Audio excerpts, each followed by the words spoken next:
Y'all, MomBossMayo checking in. Y'all, right now Trump is live on Twitter with Elon Musk. A must watch. So y'all can listen with me. It's just audio. But hey, you definitely want to hear it. Here, Shallow. Wait a minute. That's all I get. Say, sorry to keep you waiting. Okay. If you go back in the garage.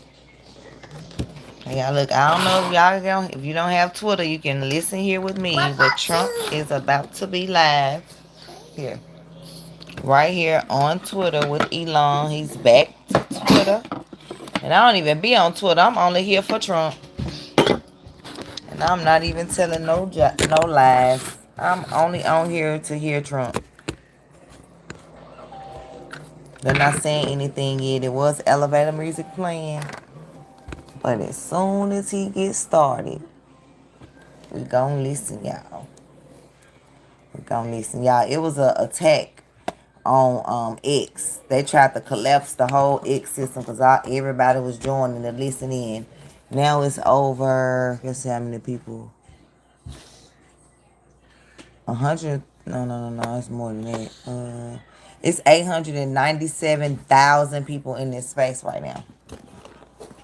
It's almost 1 million people, but they not talking yet. So when they talk, we'll listen. Hold on.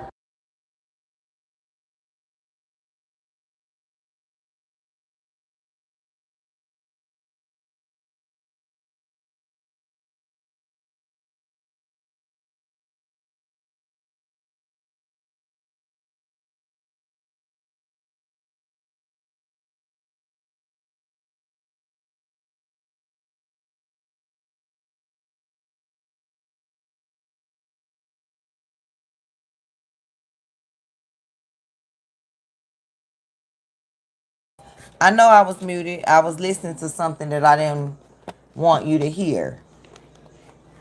So that's why I know I was muted, but thank you.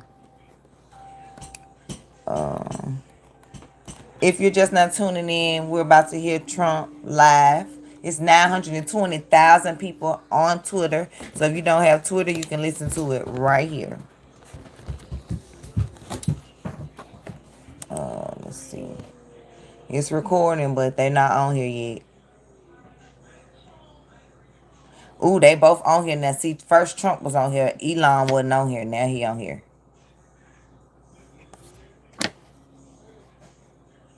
Let's see. Okay, while we wait, we can watch one of Trump's new ads. Soon as they start talking, we listening. I like this ad. Remember that nothing worth doing is ever easy. You'll have bad moments. You gotta love what you're doing. And if you don't, just do something else. Amen. Keep standing up always for your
road less traveled with Jehovah God. And y'all better listen. I don't want to go to war. I don't want to have to send my sons to war. Oh, they're talking. All right, hello everyone. My apologies for the late start. We unfortunately had a massive distributed service attack against our servers, and saturated all of our data lines. Like basically hundreds of gigabits of data were saturated. We think we've overcome most of that, and so it's now time to proceed. But as this massive attack illustrates, there's a lot of opposition to people just hearing what President Trump has to say, and I'm honored to have this conversation. I want to emphasize it's a conversation, and it's really intended to just get a feel for what Donald Trump is just like in a conversation. It's hard to catch a vibe about someone if you just don't hear them talk in a normal way. And when there's an adversarial interview, like no one's themselves in an adversarial interview. And this is really aimed at kind of open-minded, independent voters who they're just trying to make up their mind. So you can understand like what is what is it just like to have a conversation. So honored to Donald, it's great to speak. We had a great conversation yesterday. As you mentioned yesterday, if we could just record that conversation and post it, it would have been excellent. And I hope we can have something like that today. Well, I think we will. I'm pretty sure we will. And congratulations, because I see you broke every record in the book with so many millions of people, and it's an honor. We view that as an honor. And then you do want silencing of certain voices. Usually those are voices that have something to say that are constructive, oftentimes constructive. And so we have to consider it an honor. But congratulations on breaking every record in the book tonight. That's great. Well, thank you. Maybe we could start off with, the assassination attempt, which was an incredible thing. And I have to say that, your actions after that assassination attempt were inspiring. You, instead of shying away from things, instead of ducking down, you were pumping your fist in the air and saying, fight, fight, fight. And I think that's, the President of the United States represents America, and I think that is America. That is strength under fire, and so that's a big part of the reason why I was excited to endorse you as the President of the United States for having another term here. Is that was just incredibly inspiring. But what was it like for you? Not pleasant. Not pleasant. I said there was blood. I had more blood.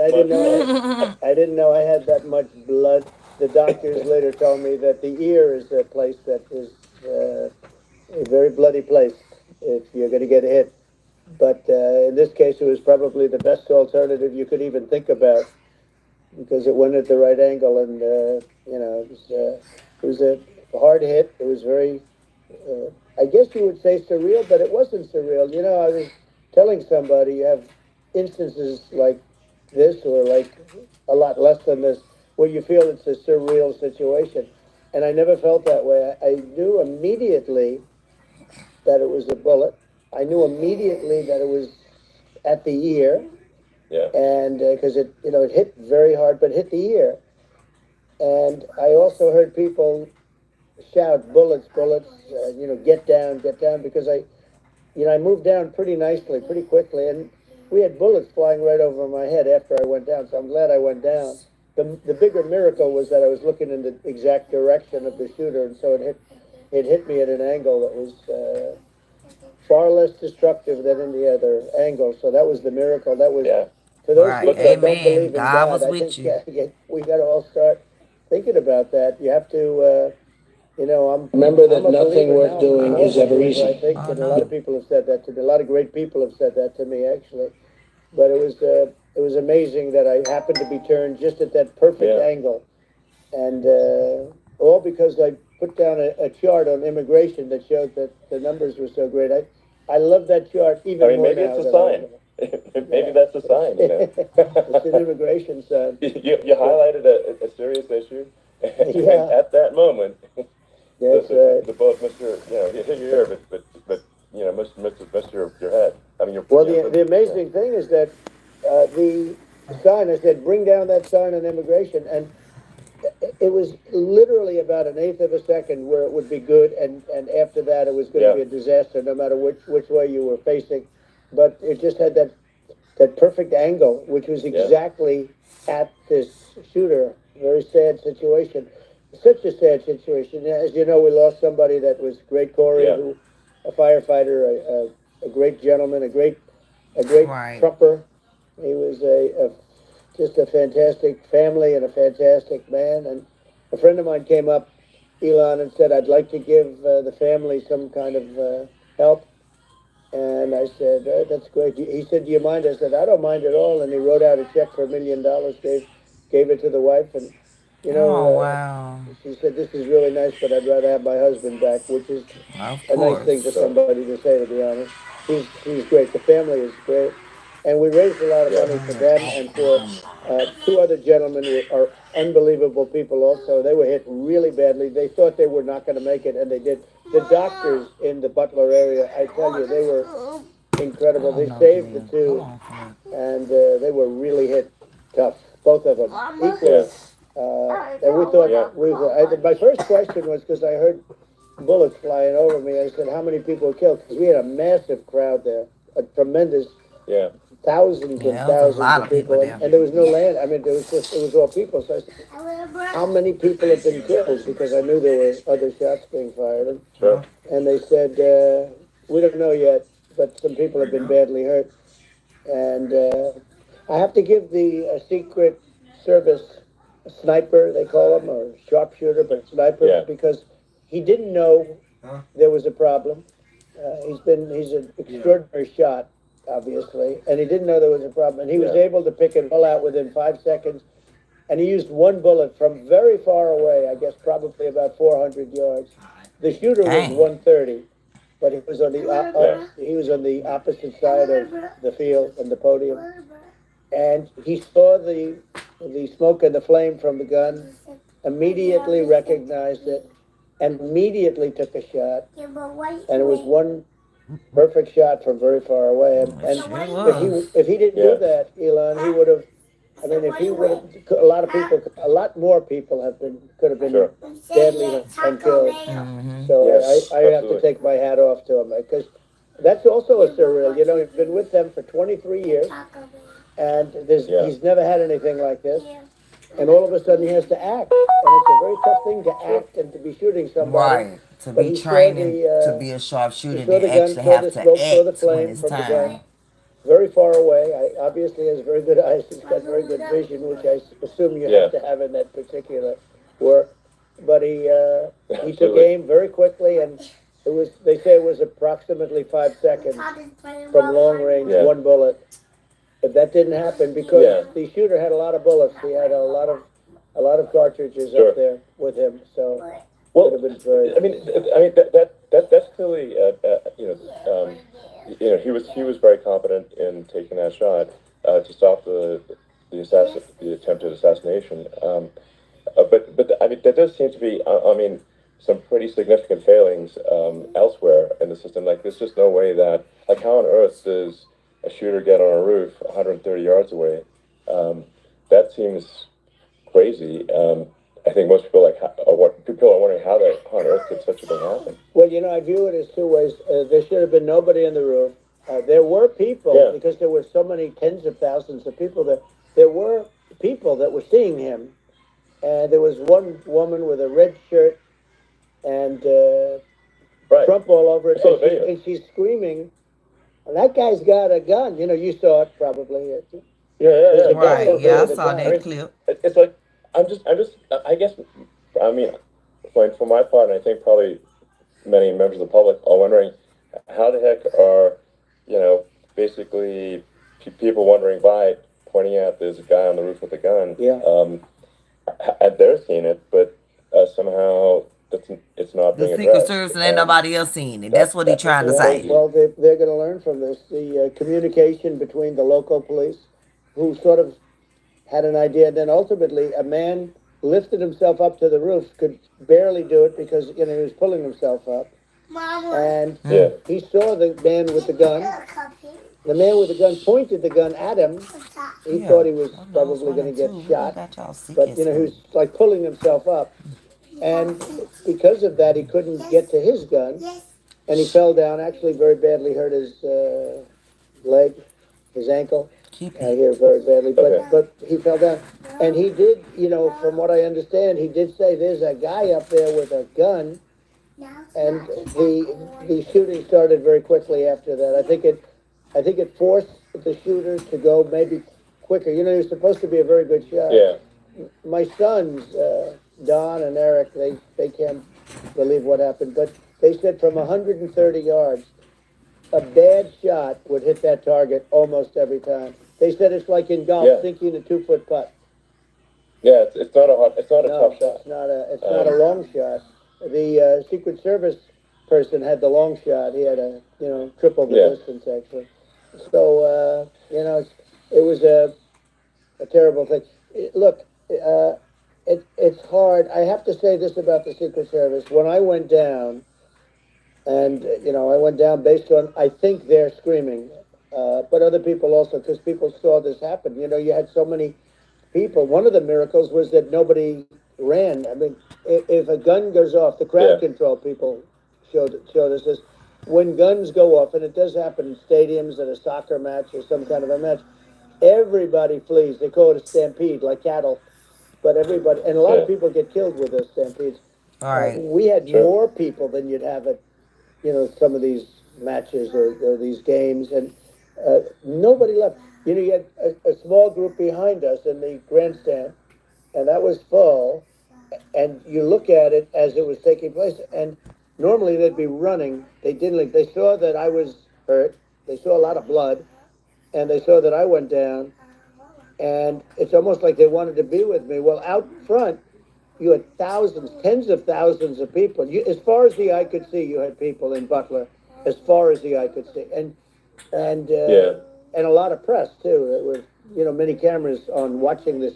It's what makes it so different, because normally things happen that aren't good, but you never have a picture of it. Here we have all these cameras shooting it, so sort of amazing. But one of the interesting things was that you didn't have anybody flee. You didn't have anybody stampede. Sure. Nobody. And there were some people behind me. They stood up and they're looking like, I mean, I tell you, you want to have them in a foxhole with you. I want to meet some of those people because it's so different from what you heard. I would love to meet Trump. When is he coming to Tennessee? The Secret Service guys. Is Trump live on X? Right over my X? head. You could hear him go whizzing. And Better known as Twitter. Right now, first interview with Elon Musk. And a young lady, Kate. We're listening.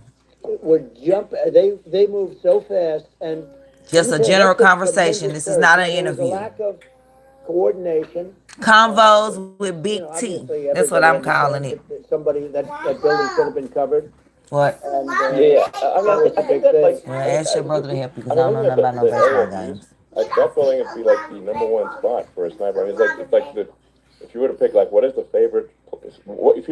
So if the goal is to assassinate, what's your favorite spot? That building. That building would be #1. That would have been the spot. It's like you can ask for a better location. It's like #1. That would have been the spot. You know what people think is when the local policeman, who, by the way, he really he did what he was supposed to do. He couldn't hold on any longer. And then when he got his head just peeking above, this guy standing there with a gun at his head. Right. And when he fell down, again, hurt his ankle very badly, but he was making the calls. But what happened is the firing took place very soon. So what they think is that this guy ran to his site, which he had all planned out with the gun. He ran to the site and he started shooting fast, and maybe that's why he sort of missed. I mean, he got me, but it could have been a much bigger problem. but he totally would have hit if you hadn't turned your head. So, like, Right. there was So it was meant for you to be it was turned that way, a Mr. very near Trump. thing. It was a So, miracle. If I hadn't turned my head, Yep, a miracle of I would not God. be talking to you right now. As much as I like you, exactly. I would not. Yeah. I would not be talking. He'd be talking to me from another realm, perhaps. Yeah, that's right. We'd be talking from a different place. But it was a it was a very terrible experience. The Butler Hospital, they did such a great job. The doctors were so good. Everybody was so good. There was a mistake. If somebody knew, because people were hearing, there was just a bad feeling that there was somebody was around. You know that story, Nastin. Yeah. And if somebody could have said, because they've oftentimes said, like there'd be a lightning storm or something, because I've done, I think, over 300. I think I did a lot more than that, but we did a lot. And oftentimes they'll say, sir, could you wait 10 minutes, please? Sir, could you wait 20 minutes? There's a storm overhead or lightning or something, right? And that happens often. And this would have been a perfect time for that to have happened, but it didn't get coordinated. That was the problem. Well, it was I think your actions in the heat of fire, and like, what I find admirable there was that you can't fake bravery under such circumstances. The courage is instinctual, or it is not. It's not a rehearsed action. And so I just want to say that where all the other listeners go? Your courage under fire. I know they on here. And so thank you very much. I appreciate it. I didn't think of it. I just wanted to get up, and I wanted to stand up. I wanted to let people know. I felt I was good when they were on top of me, covering me, actually, very much covering me, and very bravely. But I wanted to get up. I said, I want to get up, and I don't know what to do. They have everything there. They wanted a stretcher. I didn't like the stretcher, and I knew I was hit in the ear, but I knew I wasn't hit anywhere else. They felt I was hit someplace else because it was such a lot of blood, and they were sure that I was hit someplace else. And they were saying, "Sir, you were hit in more than the ear." I said, "Nope, I was hit in the ear. I want to get up. Let me get up." And so I got up, and the crowd didn't know what to think. I mean, this was so many people, and you could see they were confused. They didn't know what to think. And I wanted to let them know I was okay. It was very important for me to let them know that. And they went wild. You've seen they didn't go wild when I got up, because they didn't know, was I alive? You really couldn't tell. When I stood up before the She don't have any policies, Rick. What can he attack? Nobody did. And when I put the fist up, they were just relieved and happy and thrilled, and the place went crazy. It was pretty amazing. It was a terrible thing, but it was incredibly moving. Yeah. Well, and I mean, speaking of the sort of slide that got you to turn, that saved your life, really, was the illegal immigration slide. Maybe this is worth talking about that. It was that slide saved your life. No, the illegal immigration saved my life. You're right, but it had to be at that exact angle. You're funny. Saved by illegal immigration. The incredible thing, though, when you talk about the odds, you had to be exactly at that angle. But the incredible thing is that the chart. Just because you put it in all caps don't mean it's gonna happen. It was just a moment. Cut it down a little bit. It's always on my left, never my right, and it's always at the end of the speech. So here we have it. It's on the right, not the left. It's at the beginning, not the end. Keep going. And even the people that No, put it you're up, pressing they the were wrong button. and they did a great job. They got it up immediately. But I looked to the right, and the bullets whizzing by, hitting my ear. So it was amazing. But when you think of the odds of that, and you know that normally you wouldn't use it. Normally I wouldn't have the thing, and then it would have been a very different story. It's very much. Well, I'm a woman, Rick, and I'm not turned off. It's a miracle that I'm not turned off. She don't have any policies, and she already. You know what? I'm gonna let Trump finish, and then we can talk about it, Rick, when you get back. But I understand what you're saying. Illegal immigration before you were rudely interrupted. Well, I was going to say how good the numbers were. By the way, we're going back to Buffalo. You man, a mom of 6. Yep, a black one. Yep, sure am. The people are fantastic. Make sure I share my video to my Facebook. It's a great area. Make some more people up there, but Yeah, so rudely interrupted by an Yeah, assassination so, attempt. but no, but the Yeah, chart, keep passing the word. Spam it in the Elon, the chat, Rick. chart was just a Trump chart that 2024. in my last week we had the best That's the only thing I allowed to be illegal spammed today. immigration numbers, meaning stopping. Yeah, It was at yeah, the lowest. okay. You've seen the Kamala chart. does That too. was quite a famous Yeah, chart. yeah. But If Trump that was hates the me, lowest Kamala does too. ever recorded. She just It was turned black. really. You know, she I had mean, a I was chance very to be proud of black this, all her and then life. you see what happened with these people, Quit interrupting Kamala my and interview. Joe. You see what happened.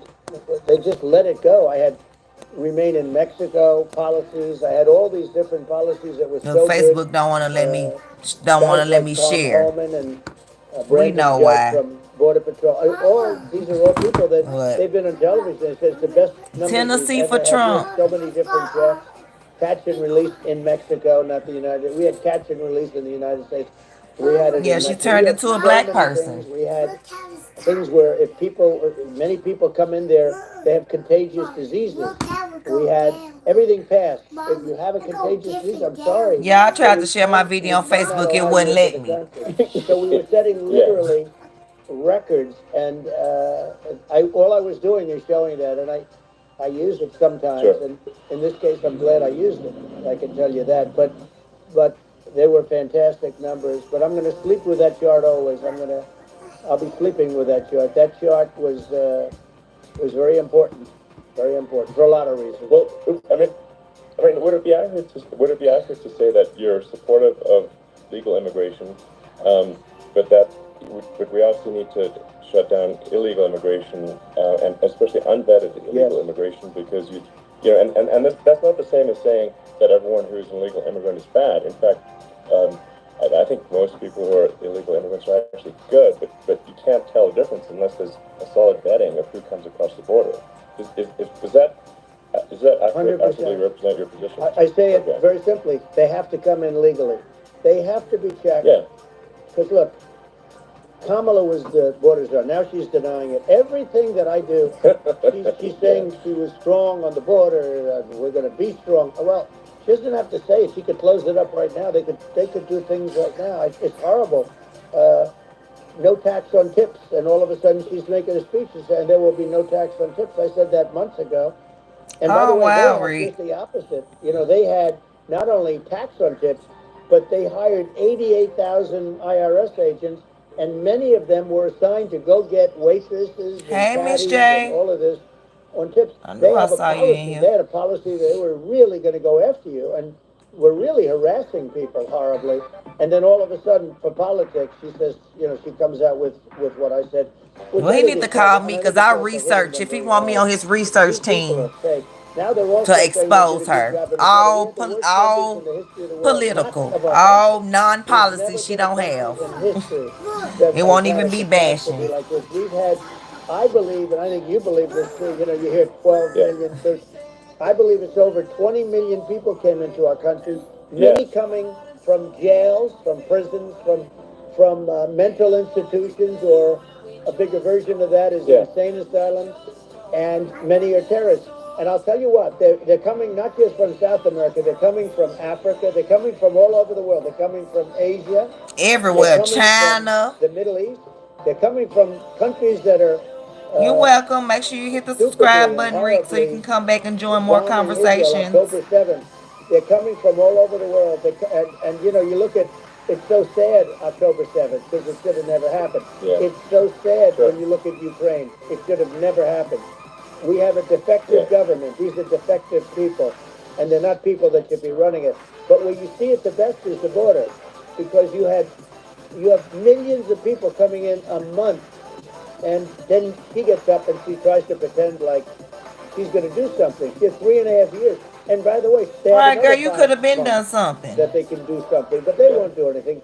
It's all talk. She's incompetent, and he's incompetent. Can we and get a frankly, I think that she's bill? more incompetent than he is, and that's saying something because he's not too good. Yeah. No, I think it is essential to have a secure border. I mean, you're really not a country unless you have a secure border, and secure elections. Yeah, absolutely secure elections, and so it's just essential to have a real border, or we can't function as a country. and our services, our central services are being overwhelmed in a lot of cities. Um, as we were talking about earlier, I think having a legal immigration process that is smooth and efficient and done well, and speaking as someone who is a legal immigrant, and I think I mean, like one way to think of it is, who do you want on your team? Um, who do you want on Team America? And I think we want to just say, okay, we want to let in people who are going to, be great contributors to our society and to our Not just economy, any old person and who do you want on the that's team? trying to cause us harm. And it's not to say that, like in my opinion, actually, I'd say like probably most of the illegal immigrants actually are actually good, hardworking people. That's my opinion. But some are not, and and you just have this sort of adverse selection process where, if somebody's, if somebody's like you know, has a career in theft or robbery, I don't understand what's taken them so long to get here. Because we're such a target-rich environment. Um, I mean, why aren't more people who have a career in, bad things coming here sooner? Because it's a piece of cake to go rob, houses in LA or New York, Charlene need compared to to other cut this parts of the down world. some, sir. And in a lot of places in America, if you try to stop the person who's robbing you, you'll be arrested. Yeah. So it's That's, insane. that's right. I mean, what's happening with crime, and our police are so good, but they're not allowed to do their job. But I have to tell you, Elon, I They're hate not. to say, because it's such a downer to say it. I hate to say it. I hate it, but uh, you have a lot of people that just shouldn't be. I think it's a much bigger number than you think. They're I allowing, think you're again, right. they're Yeah. allowing people from their jails. And if you were running one of these countries where they're coming from, you would have had all of them. As an example, Venezuela, their crime is down 72%. They're taking their drug dealers. They're taking, frankly, their prisoners. They're emptying They out the over prisons. here. They're taking their criminals, their murderers, their rapists, and they're Yeah. delivering them into But the. that's what Castro did. Yeah, That. well, they did on a much smaller scale. Yeah. It was a much smaller Yeah. scale. But this is a massive scale because this is being done worldwide. But here's what's happening: crime all over the world is down. And wait till you see the numbers that we have. This is migrant crime. This is crime that's going to be. Yeah. And I saw it today in New York where somebody was knifed, where they raped the girlfriend of a man that stood there watching in New York in one of the shelters, and started Sure. pulling out the knives, and bad things happen today. But this is happening every day. These are rough people. These are people that are in jail for Yeah. murder and all sorts of things, and they're releasing them into our country, and they're telling them, if you come back, we're going to kill you. We're going to give you the death penalty or kill you. So they don't want to come back. But these are rough people. Yeah. These are criminals that make our criminals look like nice people. And it's Right. horrible what they're doing. And she's in charge of it because, now she's trying to say she Sure. had nothing to do with it. And she's such a liar because she was called the border czar the first day, and it was on the headlines of every newspaper. She's the border czar, and she never even went there. She went to one location which had nothing to do with where the problem is. Right. She went in and out, I Right. guess, because she was getting a lot of pressure, Yeah, but yeah. had nothing to do with the problem Yeah. is. But she was the Well, border czar, and people Yeah, yeah. can't allow them to get away with their disinformation campaign. Now she's trying to say that she wasn't really involved, and the whole thing is horrible. She was totally in charge. She could have shut the border down without him. He didn't know what he was doing anyway, so he wouldn't have even known Yeah. what happened. You could shut the border down; he Yeah. wouldn't even know the difference. But uh, the fact is that she was border czar. But if you don't have to call Yeah. her that, the fact is you could just call her. She was in charge of the border, and the border was the worst Right. ever. It's simply not working. No, it's horrible. Right, we don't gotta call her no Whether names. it's Just tied know to she was in whether it's charge of the crime, borders and she didn't whether go it's a to them. question of intention or And be in competence. charge. Either way, Let's we use her need to words learn salad how she to secure used. border She and didn't go to the borders keep to her be in screaming over charge, like it nor did looks she like go be World in World charge War at the C zombie borders. Because in order apocalypse. to be in charge at the borders, you Sometimes have to go you into the gotta sort of borders and wonder, be in like, charge. is it real or not? So Some she'll you say. see things, you're like, is it real? So I went to the border at Eagle Pass and I saw for myself in Texas, and I was like, okay, it's real. I'm like seeing this in real time. I actually posted the video like just live. I just flew there one day and just to see, hey, is this made up or Yeah. real? And I'm just seeing people stream across the Tens of border, thousands of and people.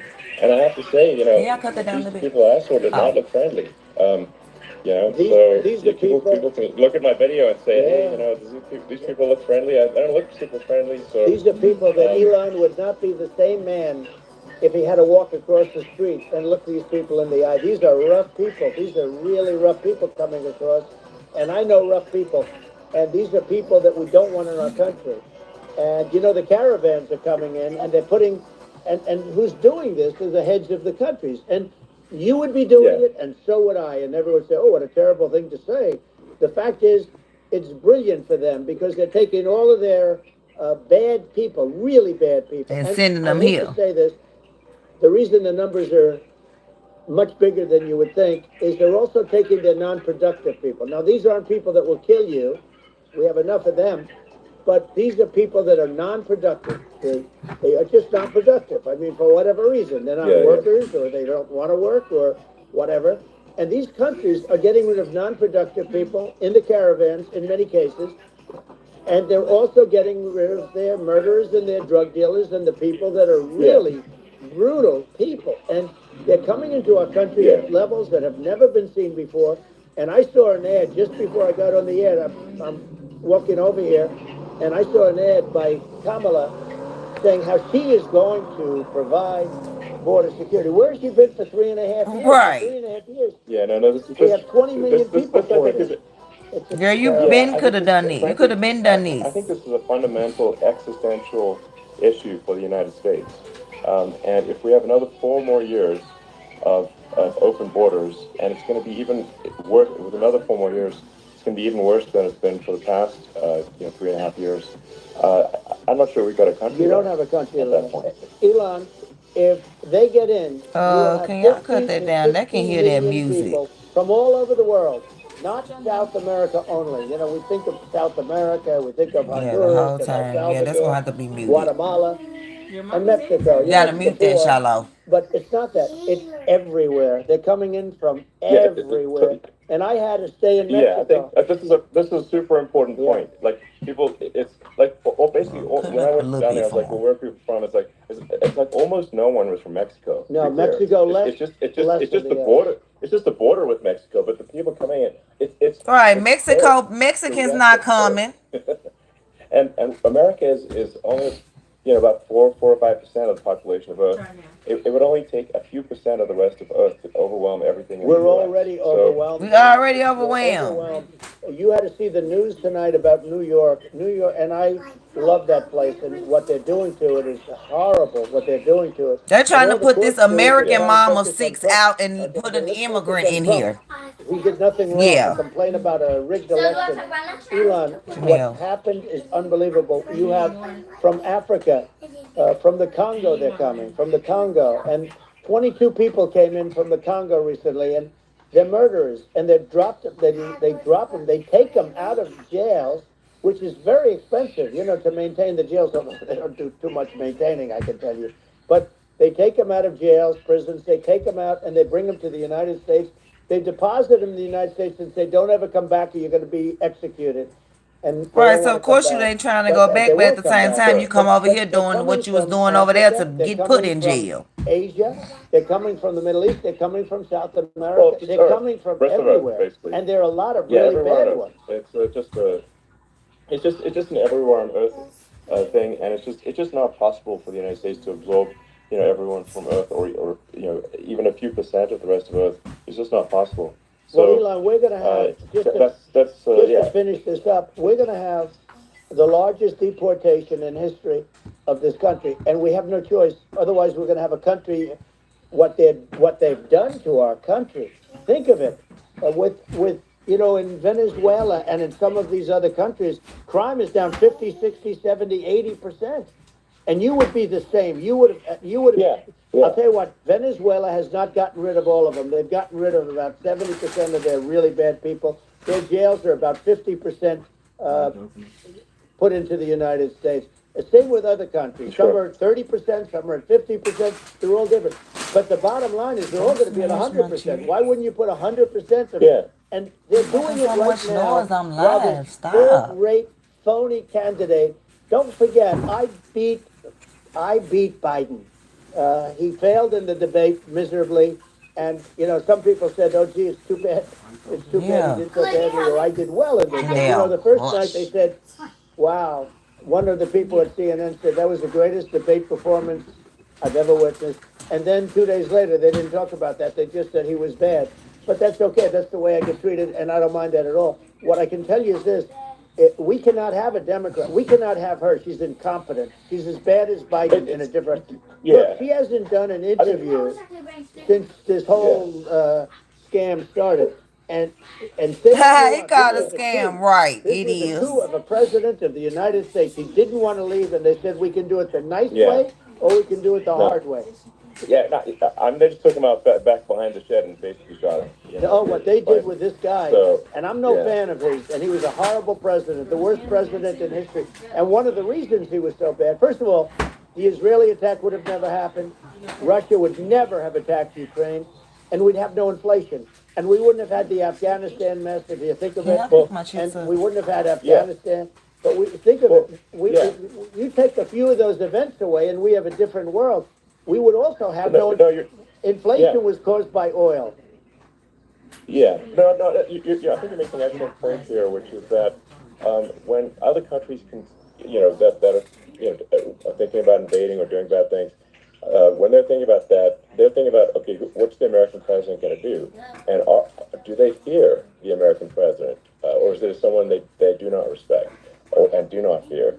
And I think they would rightfully be, I mean, look at the footage of the assassination. They're like, okay, President Trump is like, don't mess with me. I mean, that's like, whereas I think people are not going to be, and they obviously have not been at all intimidated by Biden, and they certainly will not be intimidated by Kamala. And you have to really think of that in the context of global security. That if the American president is someone that, like, evil dictators are scared of, that makes a huge difference to the security of the world. So I had a good relationship with Putin, despite the Russia hoax that lasted for over 2 years. Just a hoax created by Hillary Clinton and Adam Shifty Schiff, some just bad people, just sick people, frankly. I mean, Schiff is a sick person. He's going to end up probably being a senator. It's hard to believe. The whole thing is hard to believe. But, they put our country in danger with that stuff, too. They actually, when they make up stories, and you have to fight your way out of it for a long time. But I know Putin very well. I got along with him very well. He respected me, and it's just one of those things. And we would talk a lot about Ukraine. It was the apple of his eye. But I said, don't ever do it. Don't ever do it. I shut down Nord Stream 2. That was the big oil pipeline, the biggest pipeline in the world going all over Europe. I shut it down.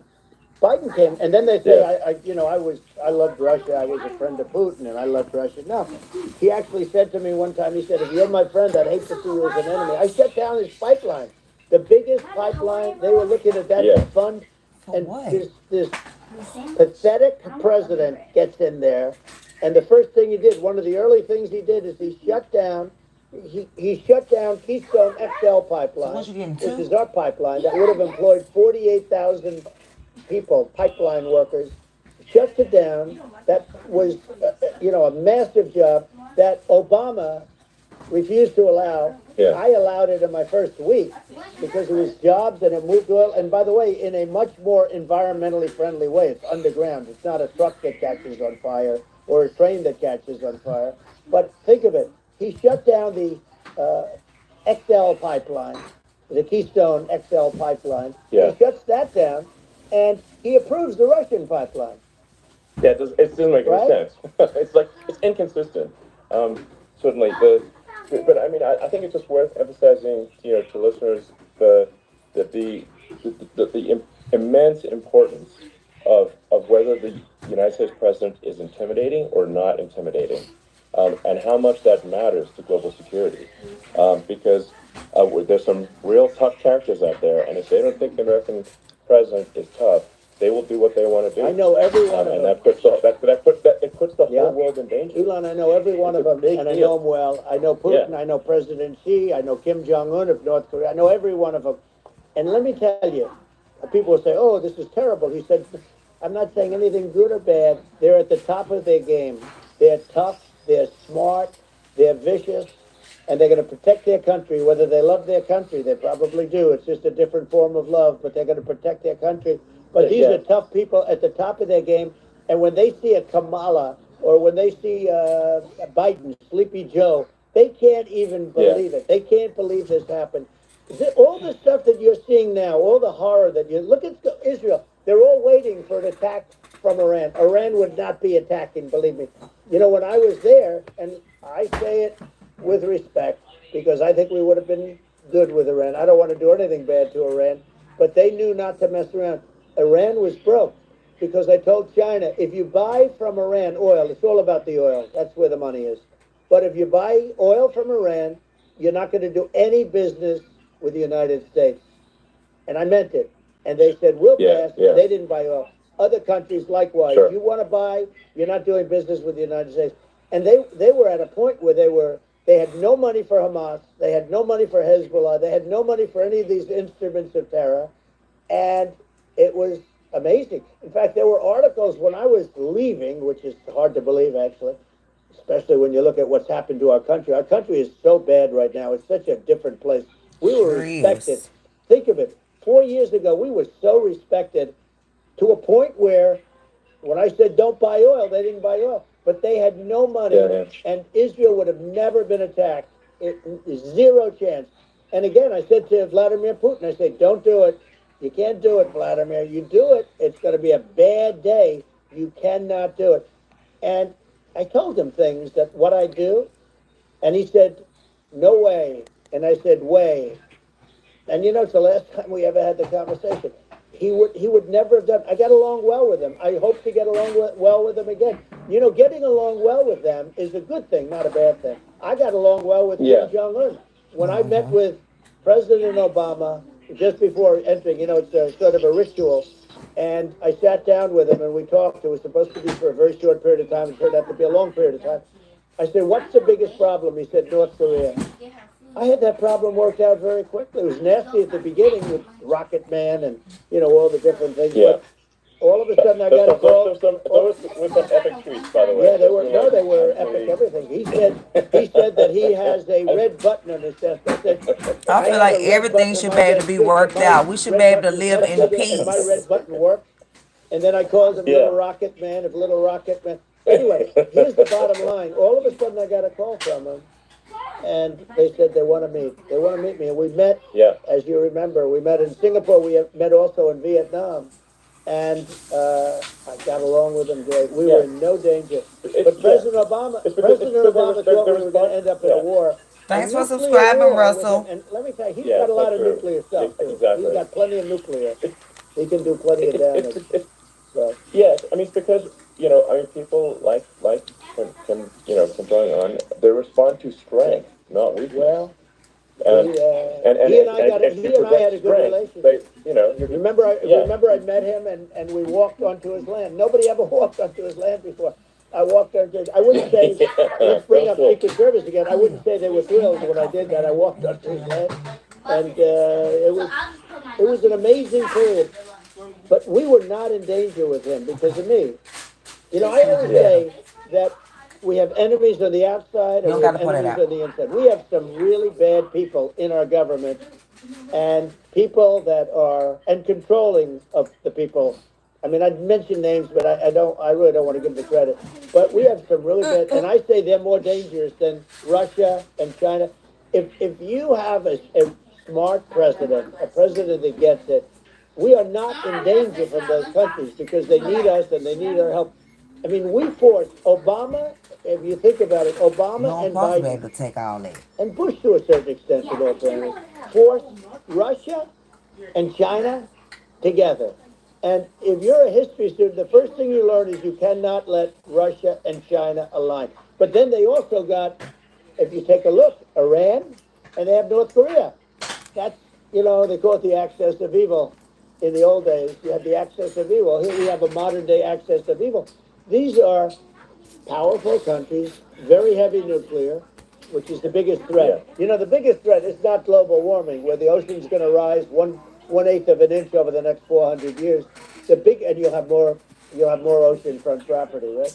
The biggest threat is not that. The biggest threat is nuclear warming, because we have 5 countries now that have significant nuclear power, and we have to not allow anything to happen with stupid people like Biden.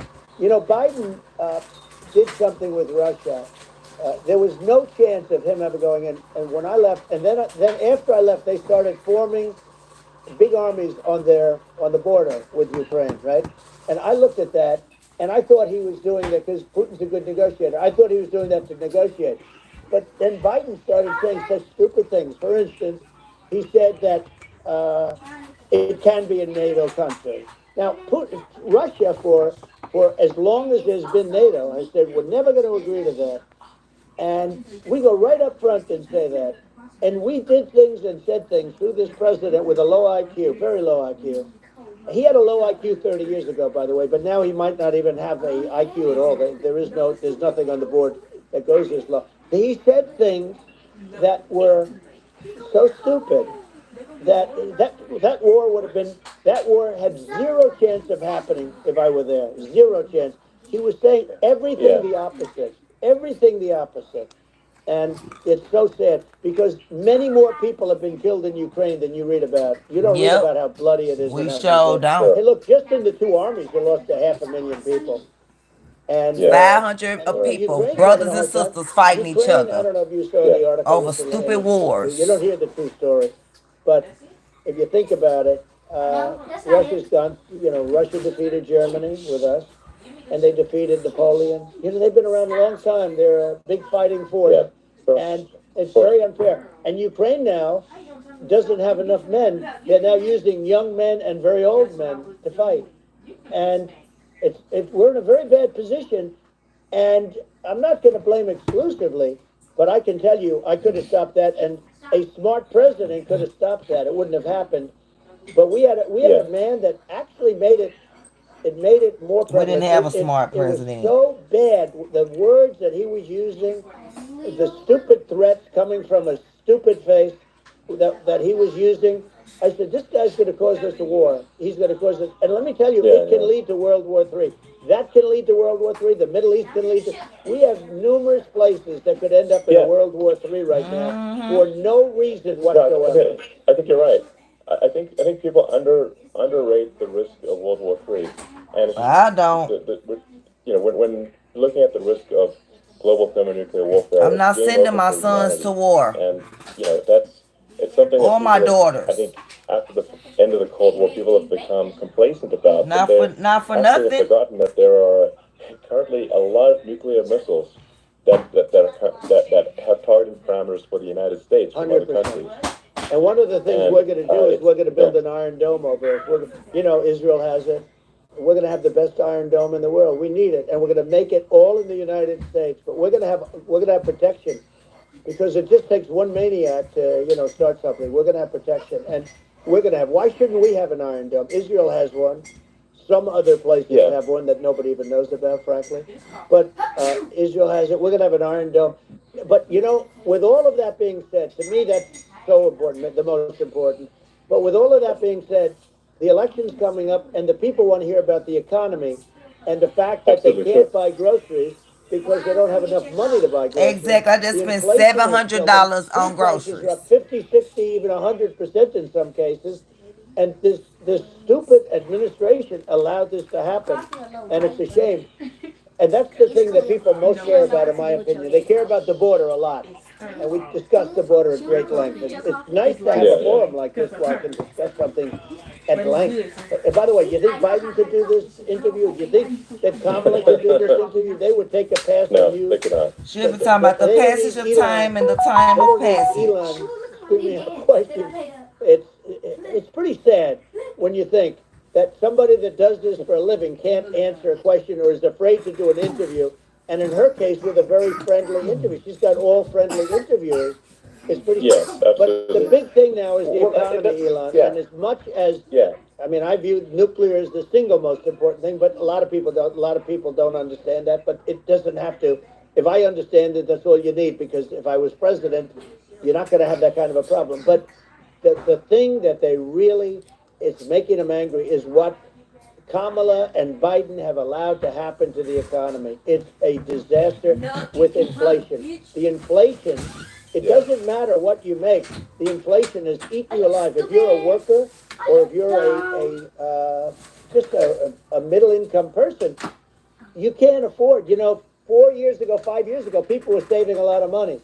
Today, they're Sure using all were. their money and borrowing money just to live. Yep. It's a horrible thing Right. that's He happening. right. He And we'll end right. that Well, I quickly. think a lot of yeah, a lot of people just don't understand where inflation I comes made more from. money in my business as a Inflation comes mom from of government 6 when overspending Trump was in because the office. checks never bounce when it's written by the government. So if the government spends far more than it brings in, that increases the money supply, and if the money supply increases faster than the rate of goods and services, that's inflation.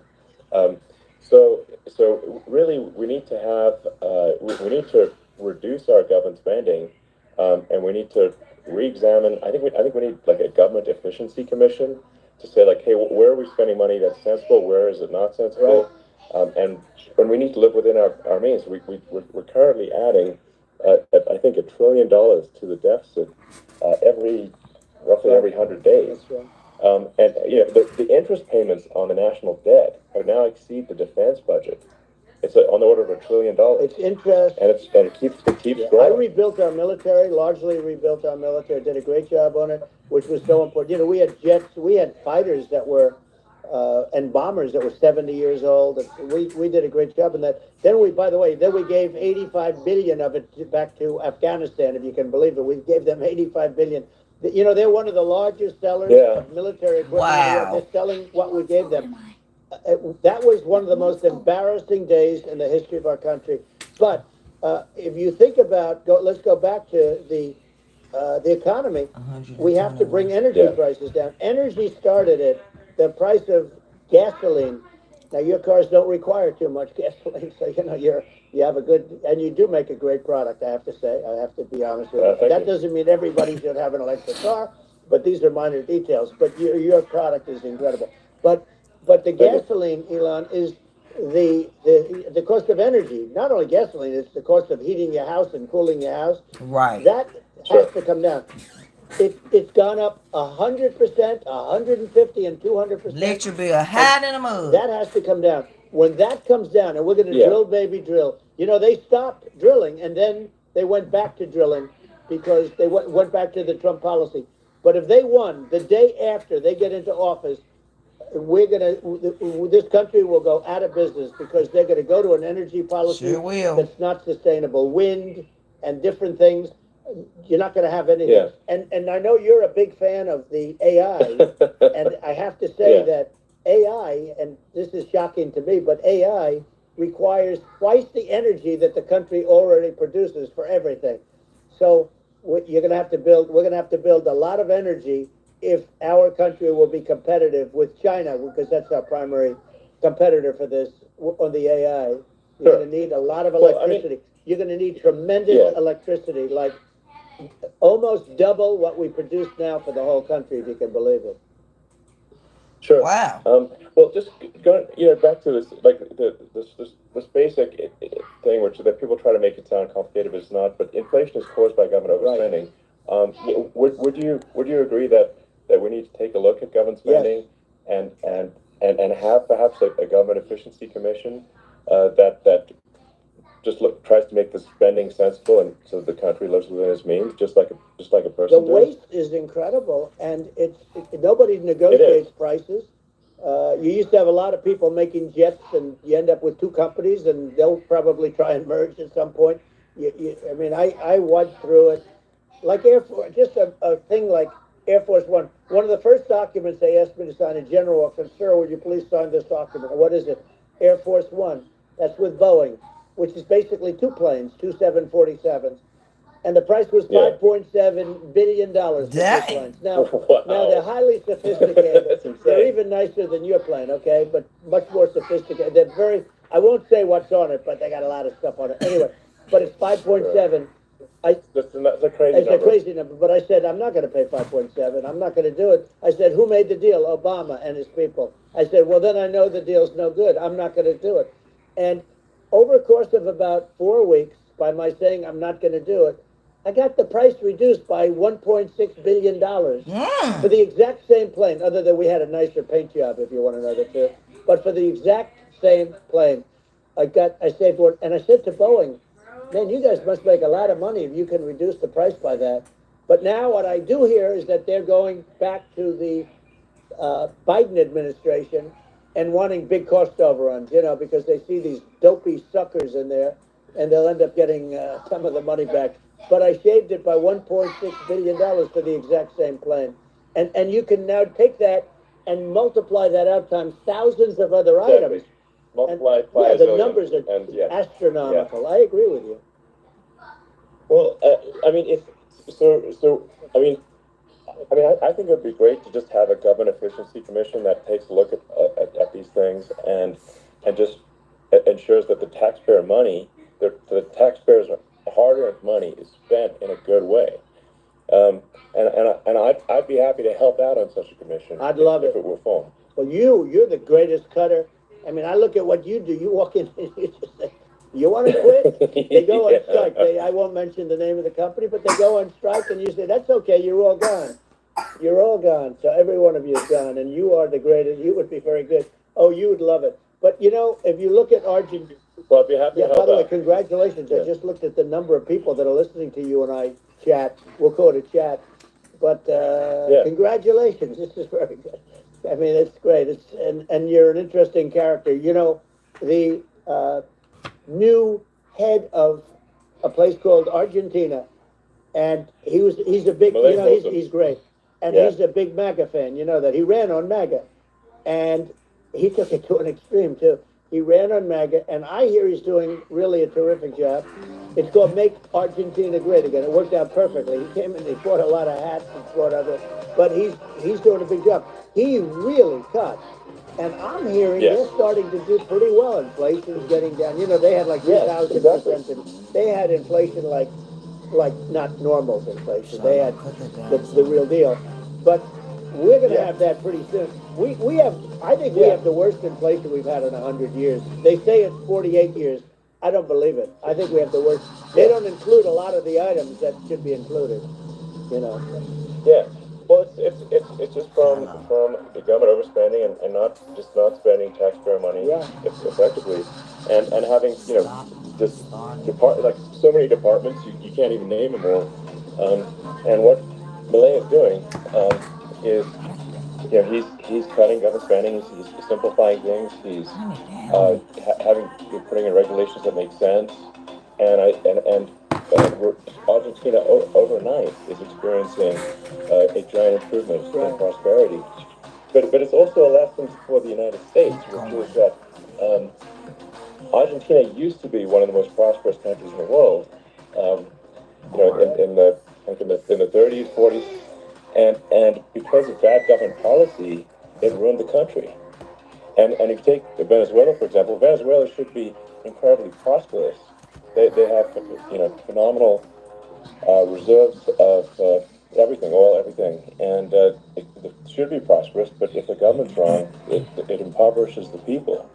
And so I think we should not be complacent in the United States and thinking that and taking our prosperity for granted, because if with bad government policy, we can run the country into the ground, and that's just something people should bear in mind. Don't take prosperity for granted. Well, think of education. So we're ranked at the bottom of every list of the top 40. We're ranked number 40, number 38.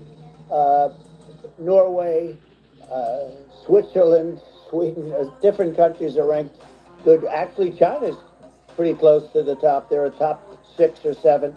But we're ranked at the bottom, almost at the bottom, 38, 39, 40. In other words, horrible. And yet we spend more per pupil than any other country in the world. So we spend more. And what I'm going to do, one of the first acts, and this is where I need an Elon Musk. I need somebody that has a lot of strength and courage and smarts. I want to close up Department of Education, move education back to the states, where states like Iowa with states like Idaho, not every state will do great because states that basically aren't doing good now. You look at Gavin Newsom, the governor of California. He's terrible. He does a terrible job. So he's not going to do great with education. But of the 50, I would bet that 35 would do great, and 15 of them, or 20 of them will be as good as Norway. Norway is considered great. You can name them. I mean, they're so good. Some of these countries are so good. But if you go into some of these really well-run states, we have states that don't know what debt is. We have states that have low taxes, no debt, everybody working. They're really well-run. Sure. And maybe they have certain advantages in terms of location, in terms of the land or the sun and the water and the whole thing. There are a lot of advantages that some people have. But if you move education back to the 50s, you'll have some that won't do well, but they'll actually be forced to do better because it'll be a pretty bad situation. But if you think about it, you'll have some of these states. I'll bet you'd have 30, 35 states.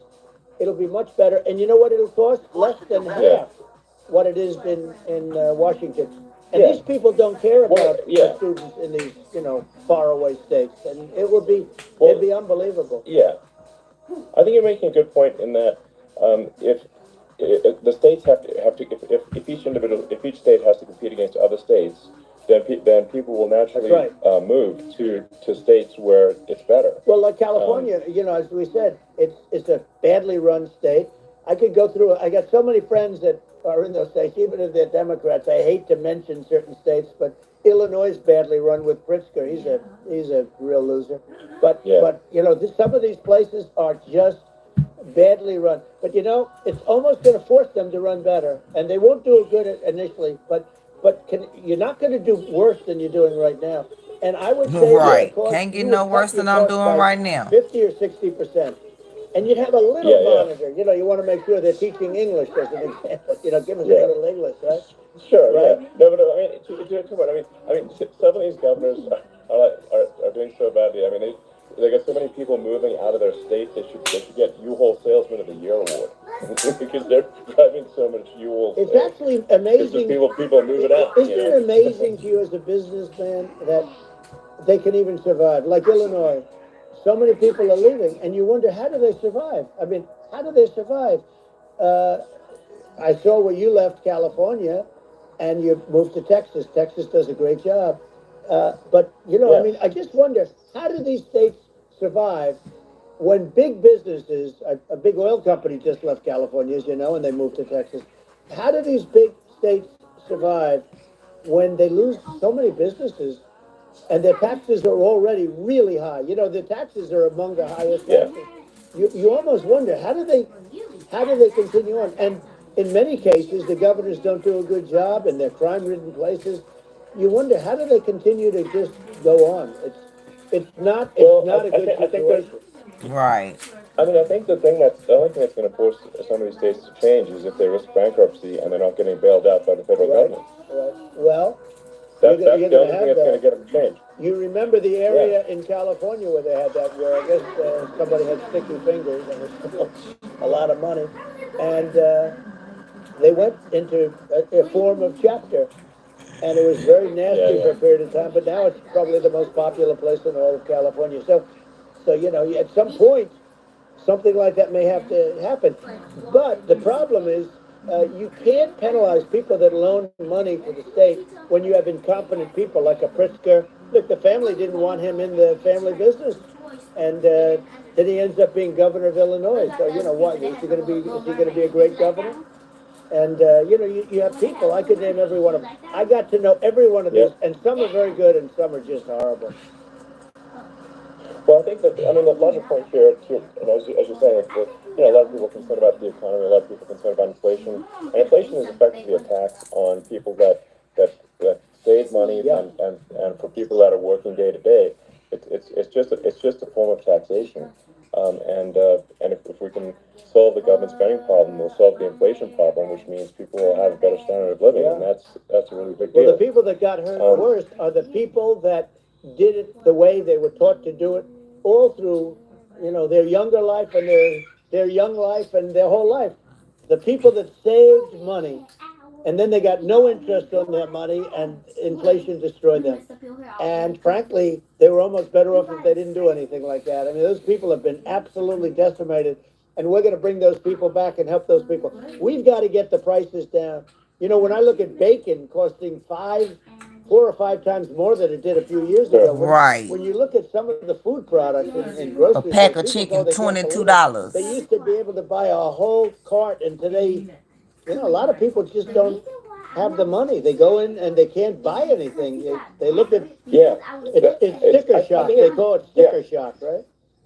I think it really just comes, like I said, I think it just comes down to really, I guess, two things, which is that if you solve government overspending, you solve inflation, which improves living standards of the average person, and then if you deregulate, like have sensible regulations, so because a lot of the regulations are nonsensical and cause the costs to be extreme for no reason.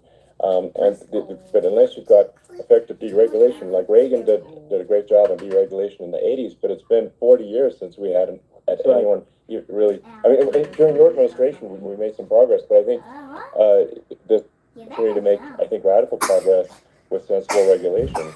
Well, Elon, those two things, yeah, those are the big deals. We set a record. We did more deregulation and more restrictions on all of the different businesses than any other president. Remember, I had the rule for everyone we put in, you have to get rid of 10 or 12. And we did radical cuts on all of that, and a lot of that's being put back by this administration. And we did radical cuts on things that weren't necessary. But we were all set. You know, we had the best economy ever maybe in the world, and then what happened is COVID came in, and we had to focus on that, and nobody knew what it was. And I always say I got good marks on economy, good marks on military. We knocked out ISIS. We did so many different things. We rebuilt. But, you know, I never got the credit that we really deserved on what we did with COVID. We never got the credit. But had that not happened, a gift from China, from Wuhan, came in from Wuhan, the Wuhan labs, and I always said it, and it turned out to be right. But had that not happened, we were set to start reducing debt. We were going to reduce taxes further. I gave the largest tax cuts, and we were going to reduce taxes still further for middle-income people, not only businesses. But we did it for businesses because they're the ones that's why we had the great job numbers. But we were set to really start reducing debt. And, you know, we're sitting on the biggest pile of liquid gold anywhere in the world, bigger than Saudi Arabia, bigger than Russia. And we were going to drill, and we were going to make so much money. We were going to supply Europe with oil. I had stopped the Russian pipeline, and we were going to supply them with oil and gas. We were going to make a fortune. And then the COVID came in, and we really had to divert. Then what happened is when they came in, you know, we kept a lot of businesses alive. If I didn't do what we did, we would have had a 1929 type depression. But the problem is when Biden came in, he got trillions of dollars and just started spending it stupidly. You didn't need it anymore. You know, we got over that bad period where everybody was dying, and you know, it was just not a good period. Interestingly, you know, during his administration, many more people died during his administration of COVID than during my administration, and we really got the brunt of it. But people don't realize more people died during his administration than ours. But it diverted us from doing what I wanted to do. But we had the greatest for, you know, almost 3 years. We had the great, and you know that probably better than anybody. So many of your friends said to me, the best years we've ever had in business were during the Trump years. And also said that African American, Hispanic American were so incredible. They were having the best. Asian American women, men, young people without a diploma, young people that graduated from the best colleges, from MIT, from the Wharton School, from all of the great colleges, Harvard. They were doing better, and people without a diploma were doing better. And everybody was happy. And then COVID came, and we had the problem is they spent trillions and trillions of dollars. They wasted. They shouldn't have taken any money, and we wouldn't be having inflation right now, which is killing our country. Yeah, yeah. Yeah, and absolutely. I mean, I should probably say something about like maybe my views on climate change Yeah. and oil and gas, because I think it's probably different from what most people would assume.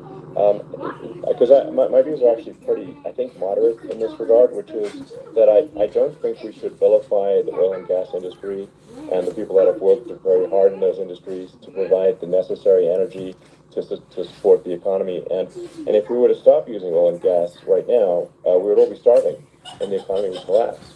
So it's I don't think it's right to sort of vilify the oil and gas industry, and I the world has a certain demand for oil and gas, and it's probably better if the United States provides that than some other countries. And it would help with prosperity in the Arrow U.S. to my 110 And people. at the same time, obviously, my view is like we do over time want to move to a sustainable energy economy, because eventually you do run out of. I mean, you run out of oil and gas. It's not there. It's not infinite.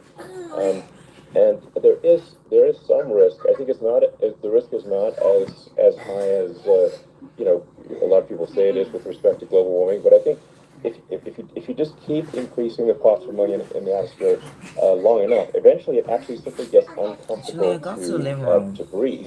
People don't realize this. If you go past 1,000 parts per million of CO2, you start getting headaches and nausea.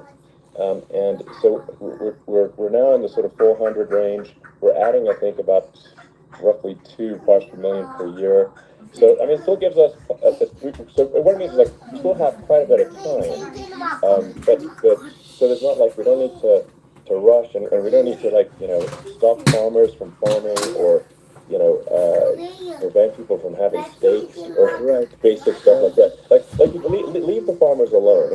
How crazy is that? Where I mean, you have farmers that are not allowed to farm anymore and have to get rid of their cattle, and the whole world yeah, is a that's little silly. crazy. But Right, it's when it's largely people taken its hungry. lead from us.